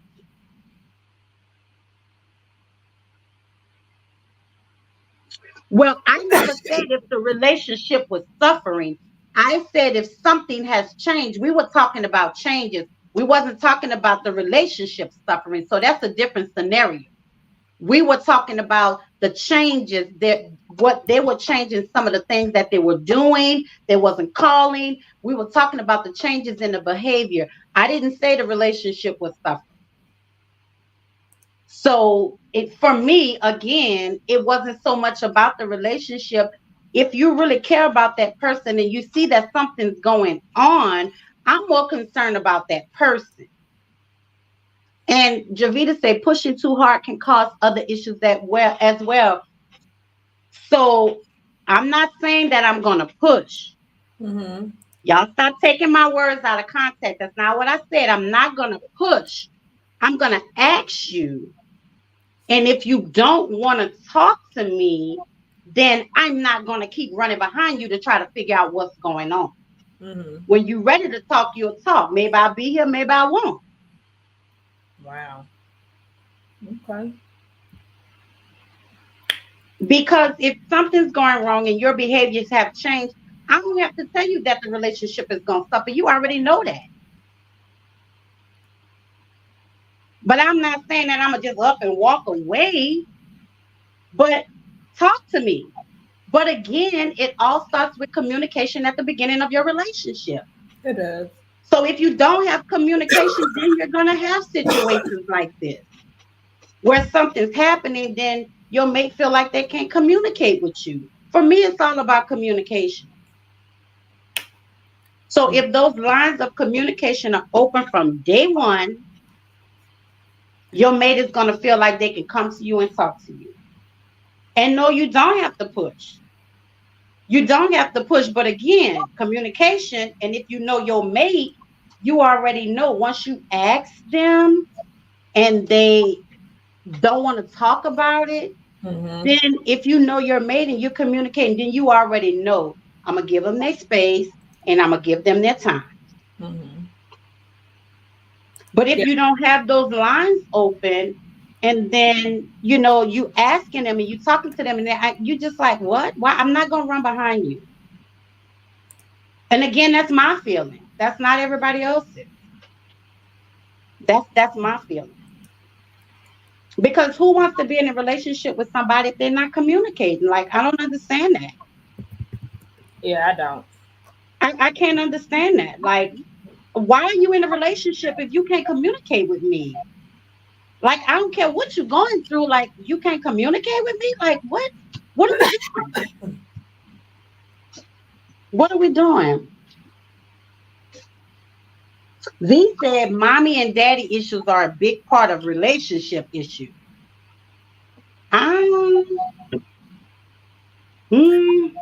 What y'all think about that? What you see is what Yeah. And she's saying what you see is what you do. So mommy and daddy issues are a big part of relationship issues about the things that you accept. Yeah. And these screens say your concern going to keep that communication open, that relationship going to stay solid and bounded. And I agree. But if you're not communicating, that's just like me and Nisa been dating for 3 years, and I go to Nisa. Nisa knows something wrong with me, and she come. But we've been communicating just fine. But all of a sudden, because something wrong with me, now I can't communicate with her. That's the problem. Yeah. If you can't communicate with each other from the beginning, your whole relationship is gonna be a problem. Yeah, it is. You gotta be able to talk to your mate, y'all. I don't understand all that stuff y'all talking about. That's crazy to me. But that's me. It's me. It's me. It's me. It's me. And that may be just my way of thinking. But that's me. I mean, you come on, man. You can't communicate with me. It depends on what their upbringing is. Everybody don't know how to communicate because, like V just said, you do what you see. Like, if you didn't grow up seeing that happen, Mhm. how do you figure? I mean, some people can figure it out on their own, but not everybody can. Right. And everybody don't know how to communicate. So when your Effective, relationship communicate start and you ain't effectively. doing that, so then you can't get mad if they're not talking to you. So that's all I'm saying. Oh Mm, Jesus! Wait a minute. mm. And you're able to communicate with your significant other, then it's okay. But if the beginning of your relationship y'all ain't communicating, then you can't get mad when they don't want to talk to you. That's True, all but that's at the all I'm beginning of saying. the relationship, if all you care about is, never mind. That I You know what you about to say. You better not say it. You better at not the say it. I at already the know. beginning of the relationship, you ain't really worried about effective communication. Effective communication. But Okay. You worried about effective communication in another way. On top of that, you ain't Yeah. worried about that. You worried about that You so crazy. in You the so crazy. beginning. In the In the beginning. beginning, In the beginning, I don't know, y'all. that I'm other just stuff big on go else. communication. So I really just, and everybody have their own opinion, but I just feel like communication is Mine too, key Ron. in any relationship. That's with your wife, that's with your mama, your daddy, your sister, your brother, your cousins. Communication is key to Communication is key. everything. Communication is key. But and again, like you say, there's different levels of communication. Yeah. And There is. if even if we have an open communication, Mm-hmm. there is something that could have happened. And it ain't saying that because I'm not talking to you about this particular situation. Kiki, hold on, I'm sorry. Corona said that's why my lockdown game is strong. Strong. Mine too, Ronald. Mine too. Oh my God. Javita said, I think individual issues should never become I agree with that, should never Okay. become a relationship issue. Having concern and empathy for another are also different.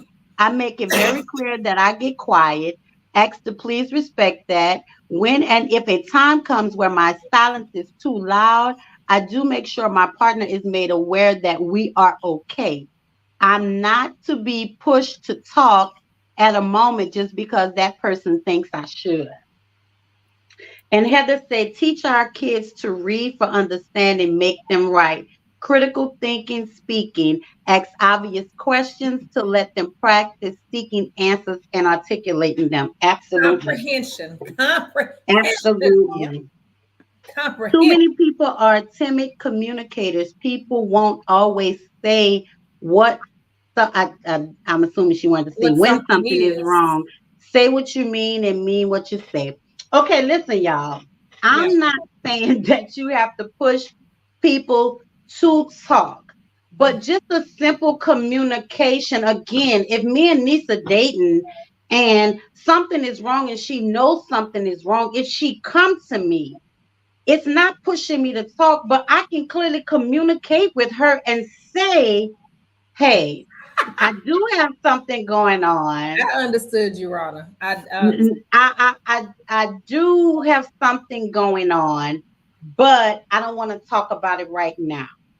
And that's just a simple like I don't want to talk about it right now instead of just not saying nothing. Right. That's all I'm saying. And Karana, I understood exactly what you said, baby. But I'm still saying it's just a simple, hey, listen, I don't feel like talking about it right now. But don't leave your partner in the wing, y'all. That's what I'm saying. Just don't leave them in the wind like, okay, I know something going on, but they don't want to talk to me. Okay, they're not even saying, okay, like Kiki said, hey, hey, listen, I don't want to talk about it right now. When I'm ready to talk, I'll let you know. And I'm good with that. But Mm-hmm. for you just not to say nothing and I'm asking you and I'm like, because I'm concerned, that's a problem for me. I'm not going to push you, but at least let me know something, say, I ain't talking about this right now. Even if you said it like that, I don't want to talk about it right now. I'm Right. good. Because I know when you're ready, you're going to come talk to me. But for Say you something. not to say anything, Mhm. for me, that's a red flag about communicating in a relationship. Because then that means if something else is going on, then you're not going to talk to me about that. So why are we here? Like, why are we together? I don't know.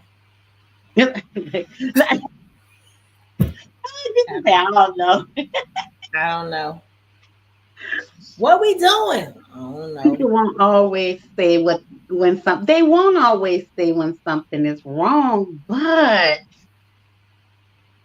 I'll talk to you when I'm ready. Even though I'll talk to you when I'm ready is good.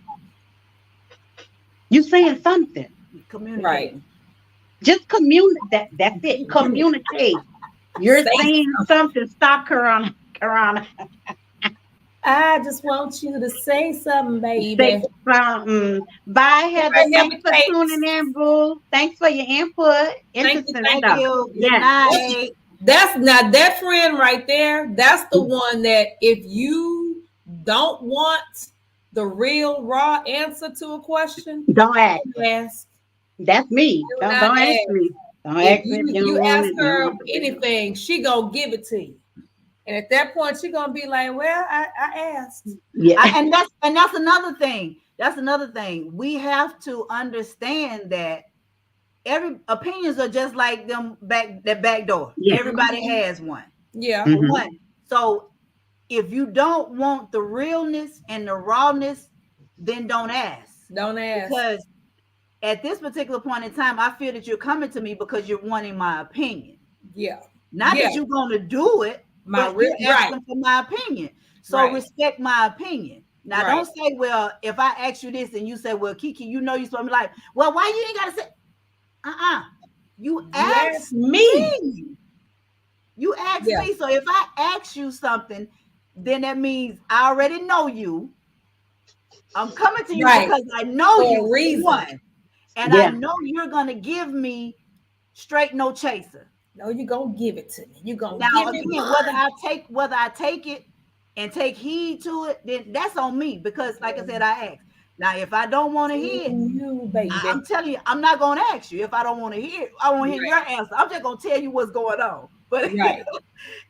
if I don't ask you for your answer, then don't give it to me. DJ, I'm with you, Quana. I don't want to feel alone in my own home. I mean, hey, Javita say, I think people let it be known in the beginning who they are. Some do, some don't. Well, you're right. Now, I definitely agree with that. Sometimes you Some have do, their some don't. representative. Oh, in the she said, beginning. and their communication style. Yeah. Yeah. Yeah. Yeah. I don't know, y'all. Yeah. I always say I'm a different breed. I'm just different. It's just, you know, It's just you're just, you know, you're an individual. That's everybody that's has it. their own That's it. experience and their shape. Like I said, you described some stuff that I saw very similar scenarios with, Mhm. you know, aunts and uncles and not, you know, good situations. Right. You were shaped one way about it. I was shaped another. Yeah. You know, Yeah. same thing as if you have, you know, children that grow up in the same household and they see the same thing. Yeah. It's gonna be one side or the other. And you Yeah. either gonna have somebody that ends up being a great communicator or somebody that shuts down. Like it just depends. Everybody's different. Yeah. Yeah. Yeah.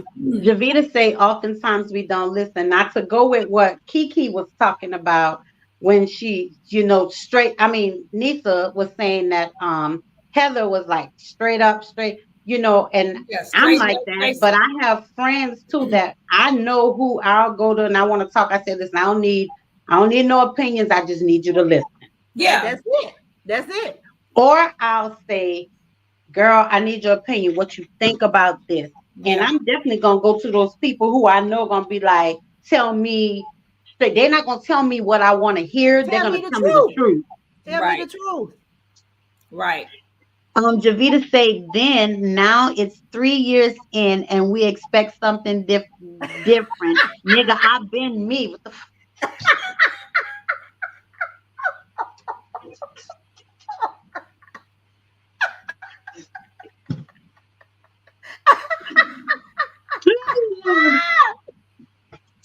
She said, I need to get quiet because wait, Joe will react. Javita will respond. Yeah.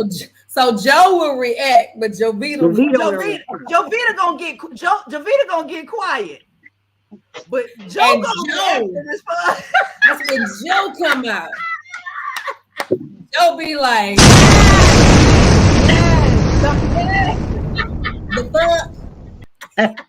the fuck. And you know what is crazy though? She said, I'm motherfucking deep. But you know what's crazy though?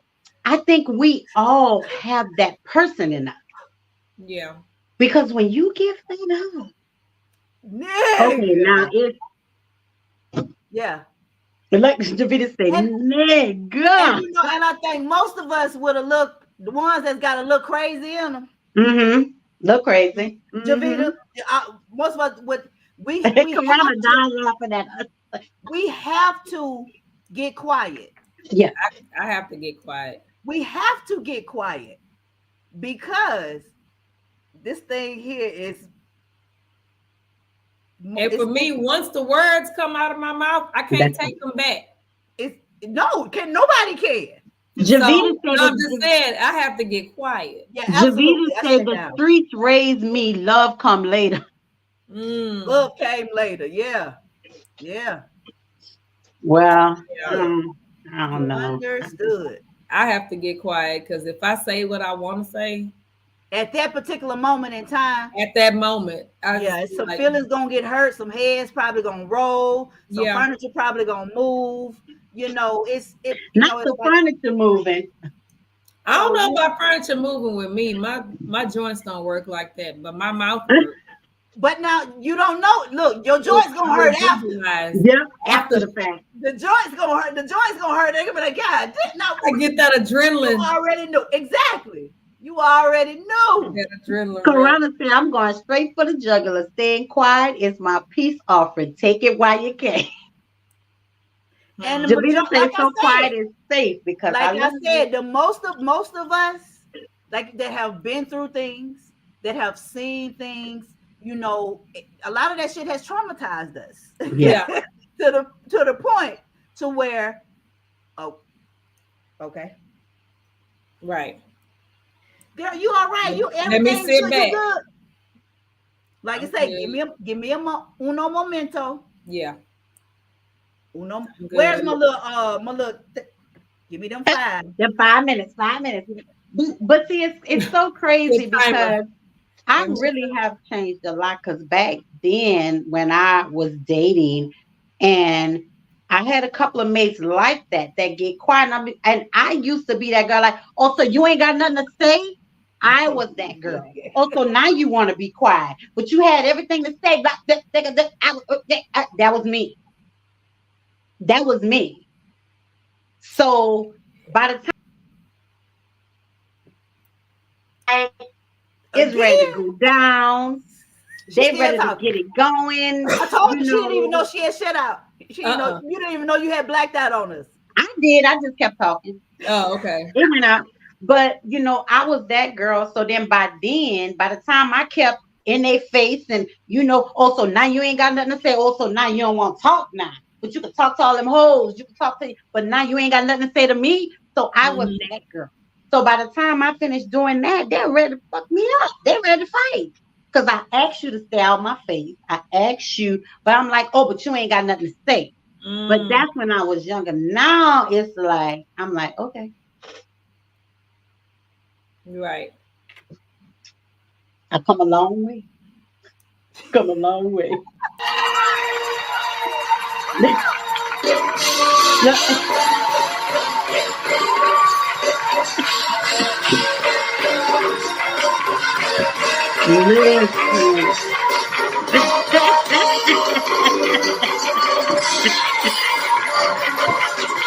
But with God, with God. But I used to be that girl that like, you don't want to talk now? What? Oh, Yeah. Corona said, oh, that's when I used to really come alive. LOL, nuck if you but Javita said right, because listen, Linda, I'm quiet in general until you get to know me. So let alone if life is life and get somewhere and let Jesus the Christ be great.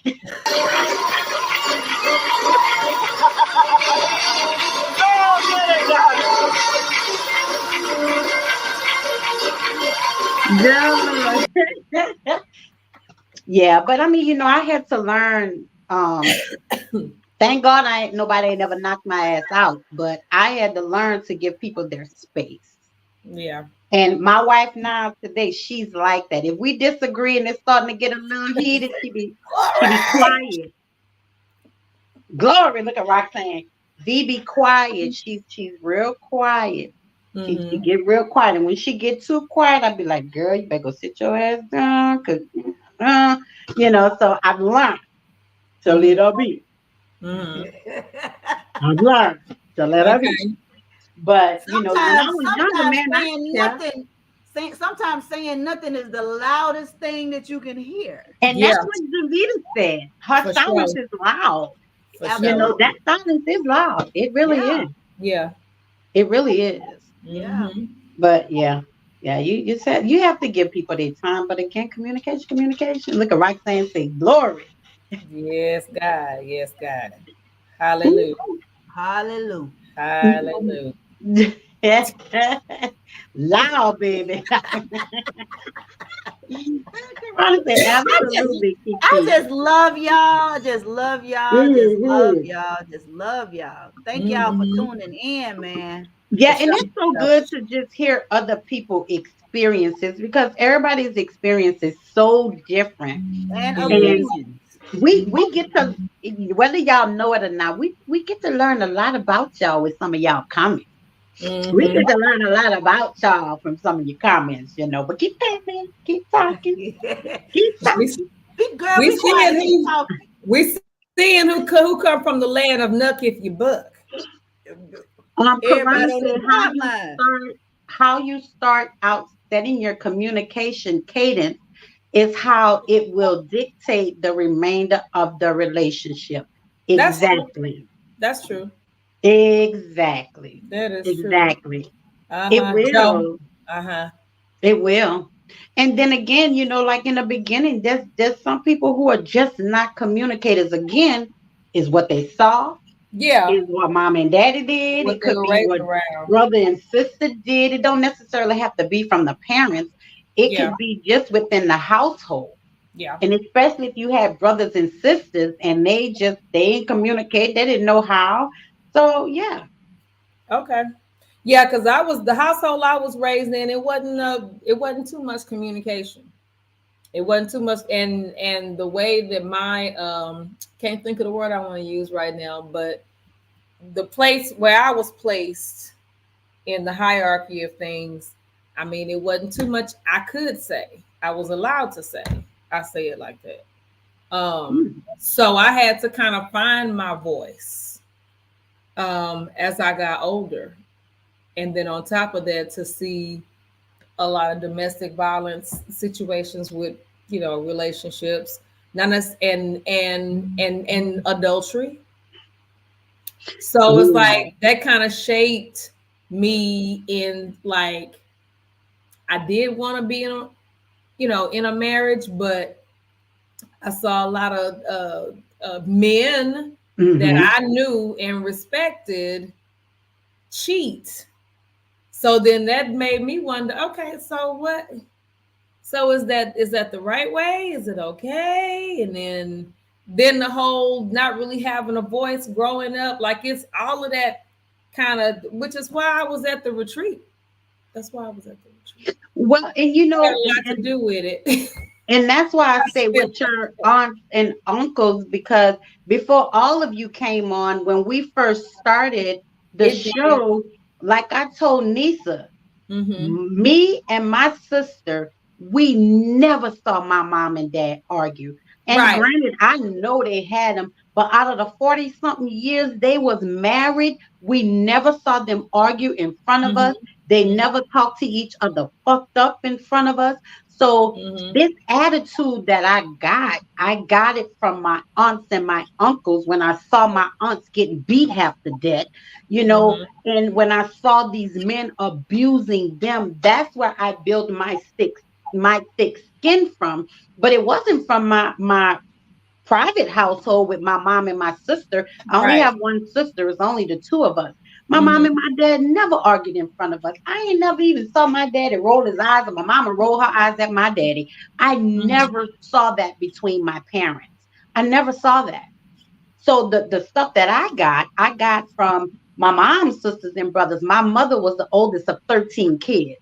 So I got all that junk from her sisters and brothers because I never saw that with my mom and dad. They never argued. They never fussed. They were always holding hands, talking. And don't get me wrong. I know they argued. They probably had some fight, but they never did it in front of me and my sister. Well, see, So my I never situation saw with my that. parents was all the way different anyway. So I never saw that. Javita said, like my wife, first of all, ma'am, who in the fuck are you talking to? Now let's try this again. So now she has a safe space to communicate and her defenses are down. And see, that's good because a lot of people don't have that when they get with their significant others. Right. And while they're getting to know their significant others, but I don't know, I guess I was just around some crazy people because I didn't get it from my mom and my dad. I got it from my aunts and my uncles and my cousins and all of them because my mom and my dad didn't do that. And again, they probably had a bunch of fights and a bunch of arguments, but I thank God that they never did it in front of me and my sister. We have never seen my mom and dad argue, ever. God rest their soul, they gone home now. They probably fighting in heaven and we don't even know. But I ain't never seen it, you know, and I never seen my dad even raise a hand at my mom. So all this, I got that from her sisters and brothers. You know, and that's what made me learn to protect myself because like you say, Nisa, they was married and cheating on their husbands. You know, they're getting beat by their boyfriends. They get beat by their husbands.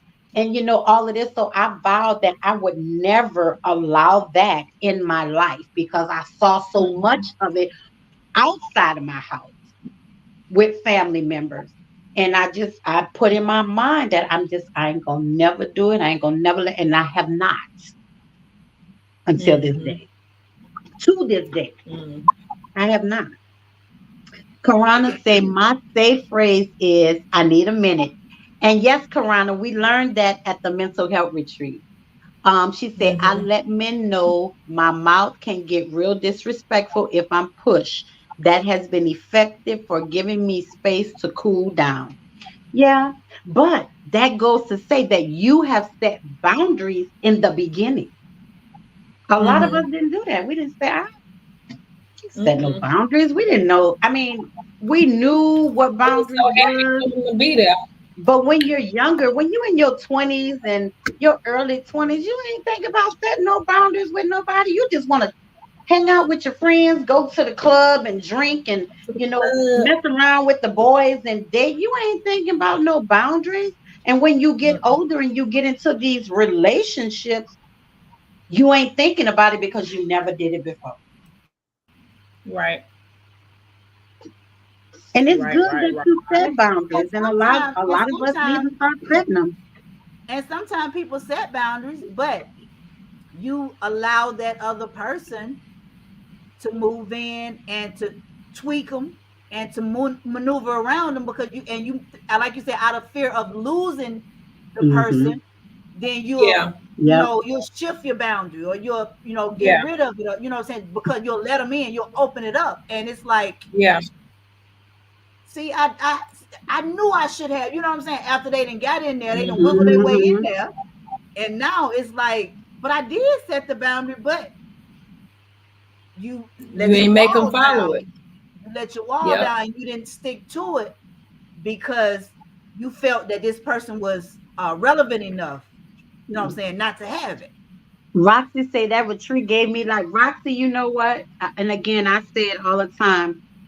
I think I needed this retreat more than you guys because I was running and I hated that I missed that first part of it and I just jumped in and wrote stuff down. But let me tell you something. There is some stuff down there that I need to fix. And Karana said I did a little small private retreat at my house because I wanted to see how it would work and how people would just respond to it. And this is something that God had been putting on me for a year. And I looked for people and nobody answered, nobody responded. And I said I wasn't going to do it. And then, God came back and was like, listen, I gave you an assignment to do what you're doing. I need you to get this done. So I just did it. But there is another one, and it's not till May of next year, but we will definitely keep y'all posted on the retreat for next year in May. Well, when you think about it, May is right around the corner because it'll be Christmas in a couple of weeks. So yeah, but I'll make sure we'll talk about it in the group when it gets closer. I mean, on the page, and we'll post a flyer on the Ladies Den page. I did make, and I want to say this to anybody that's still on here. I did make a mental health retreat page, and I'm gonna delete it and make another one because I didn't make it like a business page. And all of the people that I sent friend requests to, all of their stuff is popping up on that feed, and I don't want that.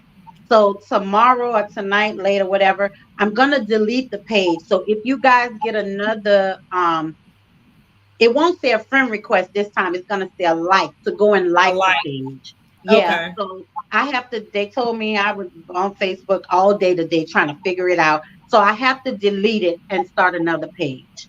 So, and Karana, when is yours? Whenever yours, we'd like to be there. She said, the first time you let someone slide past your boundaries, you may as well talk them out the window. Well, yeah. But again, like Kiki said, though, because you love them, it's kind of hard. And if you're talking about a year or two into it, then it's kind of hard. So you be like, all right, okay. And then you're like, what is really going on? Yeah. Right. So, yeah. And Karana, I found that a lot of people have retreats, do things, but they're doing women empowerment and all that kind of stuff. Mine is directed strictly on mental health. It's a mental health retreat. We dive deep. I have this program now that we do, but we dive in really deep into all the things that affect our mental, and that's even from childhood. So, I looked it up because I wanted to be different. I don't want to have an empowerment event. I don't want to have a Women's Day, this and when. I wanted it to be a mental health retreat where we clearly focus on on your mental health and getting your mental health healthy again, so that you can be whatever you want to be, or you can do whatever you want to do. But a lot of times we can't achieve our goals because we got a lot of stuff inside that we're holding back that affects our mental and our way of thinking, and thinking that we can't do something, and thinking that we don't deserve love, and we don't deserve this business, or we don't deserve this house because we dealing with issues. So yeah, that's why mine is called a mental health retreat and not a women's empowerment event. I've seen so many of those, but I looked it up. It's only a few. I'm sorry, that's right. Protect your mind and protect your peace. We learned that at the mental health retreatment. Same here. She said, theme is centered around my new book, Residue, How I Grew from Crush to Crushing It. Okay, cool. Cool. Well, let us know. I would love to come to yours as well. Yeah, we would definitely love to come to yours as well. But mine is May 11th, 2024. I already have a save the date flyer out. And I'll post it on the Ladies Den page, and it's already posted on my Facebook page. So I'm still waiting on a confirmation from 2 hotels. So to make sure they have enough rooms for us to do break-offs. So I contacted them. I'm just waiting on them. And once they confirm and give me prices, then I'm going to open up registration for May. So I'm just waiting on that. You Love better you too, Roxy. You better. I'm just waiting on confirmation. Make sure I got enough. Yep. But we would definitely be Good. insurers. Yes, So definitely. May is Oh, gonna yeah, be so May definitely. is gonna be full. Yes, it is. Because we have missing our mom's brunch by my sister Kiki, and that's gonna be the first That's the weekend in first May. weekend in May. Yep. And then I'm gonna have my mental health retreat the second weekend in May. Good night, And Joe. then the weekend after that is actually Mother's Day, right? It's your I think. weekend, I think. So you might want to check Your it because weekend. I think it's the second weekend, and I think Mother's Day is. Hold on, let me see. Got my calendar right here. Yeah, my retreat is that Saturday. Mother's Day is that Sunday. Yeah. Yeah. Okay. So I think I'm still gonna keep it that weekend. Okay. Yeah, I'm still gonna keep it that weekend because oh shit, it went back to yeah. I don't know. I might move it to the 18th. I don't know. We'll see. Okay. Because some people Cool travel beans. for Mother's Day to go see True. their mom and stuff like that. So I don't know. I don't know. I might push it back to the 18th. At any rate, it's gonna be in May next year. Because Okay. May is actually Mental Health Awareness Month. Mm-hmm. So that's why I wanted to do it in May. So, yep. Okay. Davita said, good night, Queens. May the rest of your evening be that of love, peace, and a little bit of blue magic. Not blue magic. I can't. Not blue magic, Jay. I can't. Oh, my God. Man, listen. We love y'all so much. We thank you for our regulars that come in and tune in, our den dwellers. We appreciate you guys so much. We appreciate your input. You know, even though I play devil's advocate, I'm always learning from you ladies. So I love your comments. I love and appreciate your participation because y'all could be doing anything on this Thursday night, even me like watching my Saints lose. But y'all could be doing anything on a Thursday night, but yet y'all choose to come in and hang with us in the den. So we definitely appreciate you guys from the bottom of our heart. So Absolutely. Yes, we do. any closing remarks, like they do at the church? And Sister Lewis, you got any closing remarks? Well,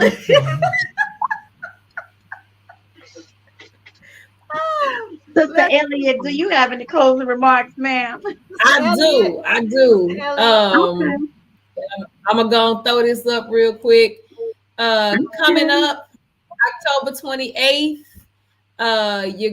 yours truly will be hosting the 5th annual breast cancer awareness show, which was created by Miss Tara Moses, one of my TLA sisters. And this, the theme for this event is a Night of Paris fashion show. And we will be honoring those that are fighting and honoring those that, you know, have defeated the ugly breast cancer monster. And yeah, it's gonna be a good time. I'll be hosting. I'm gonna put my little girl on. That's that wig right there. Put on, and we're gonna get out there and we're gonna do a little stuff, make it do what it do. And the ladies then will be doing media. Yeah. Yep, for media.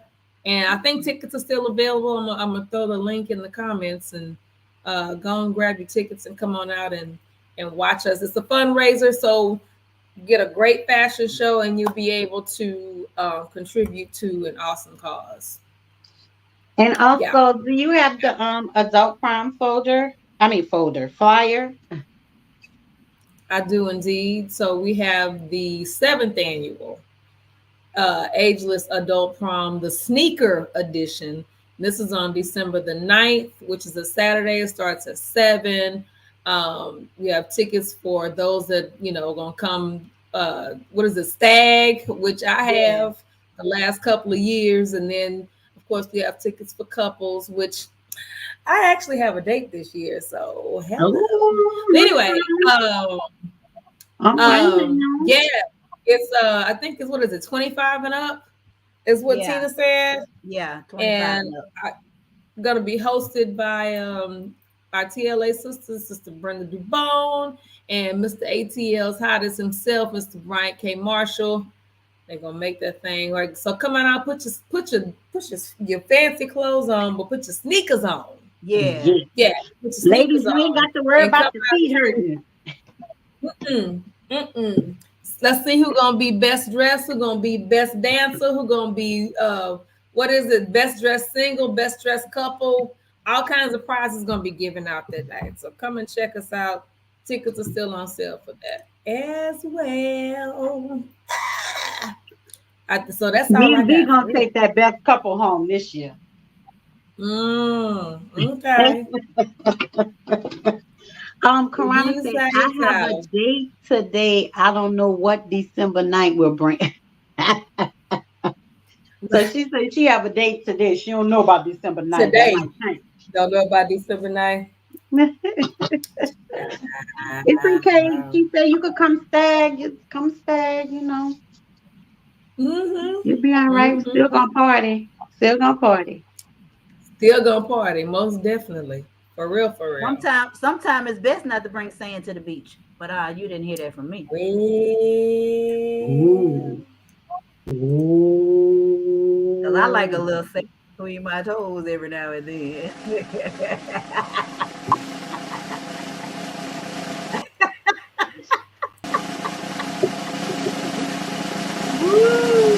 It's a little beachy, am I?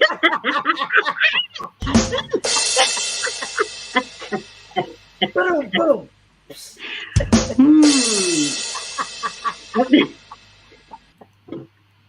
Yeah. Listen, y'all, we ain't got the sense that God gave us, you know. But I love it. I love it how we can laugh and have a good time and then still give y'all some great information. Yep. It's just who we are. Yeah. It's the Our ladies objective. den. The ladies' den. Yeah. So again, y'all, thank y'all for tuning in. Please, if you have not, go and follow our Lady Facebook K, page are you ready? and subscribe to our YouTube channel, The Ladies Den Podcast, and Instagram, The Ladies Den 2023. Peace out, y'all. Got it locked into the ladies then. It's Lady K, Kiki too, plus the Bayou Diva. You know how they do. From breaking news to favorite foods. She was popping in the city, hot topics too. Advice for your issues if you need to grab a tissue. Just wait till a break, they may say something that'll fit you. Amazing guests live on set. You can laugh to your heart's content.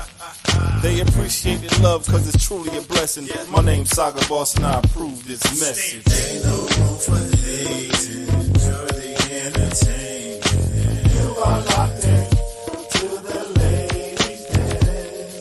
So there's no confusion. They love what they're doing. You are locked in to the ladies' den. The ladies' den.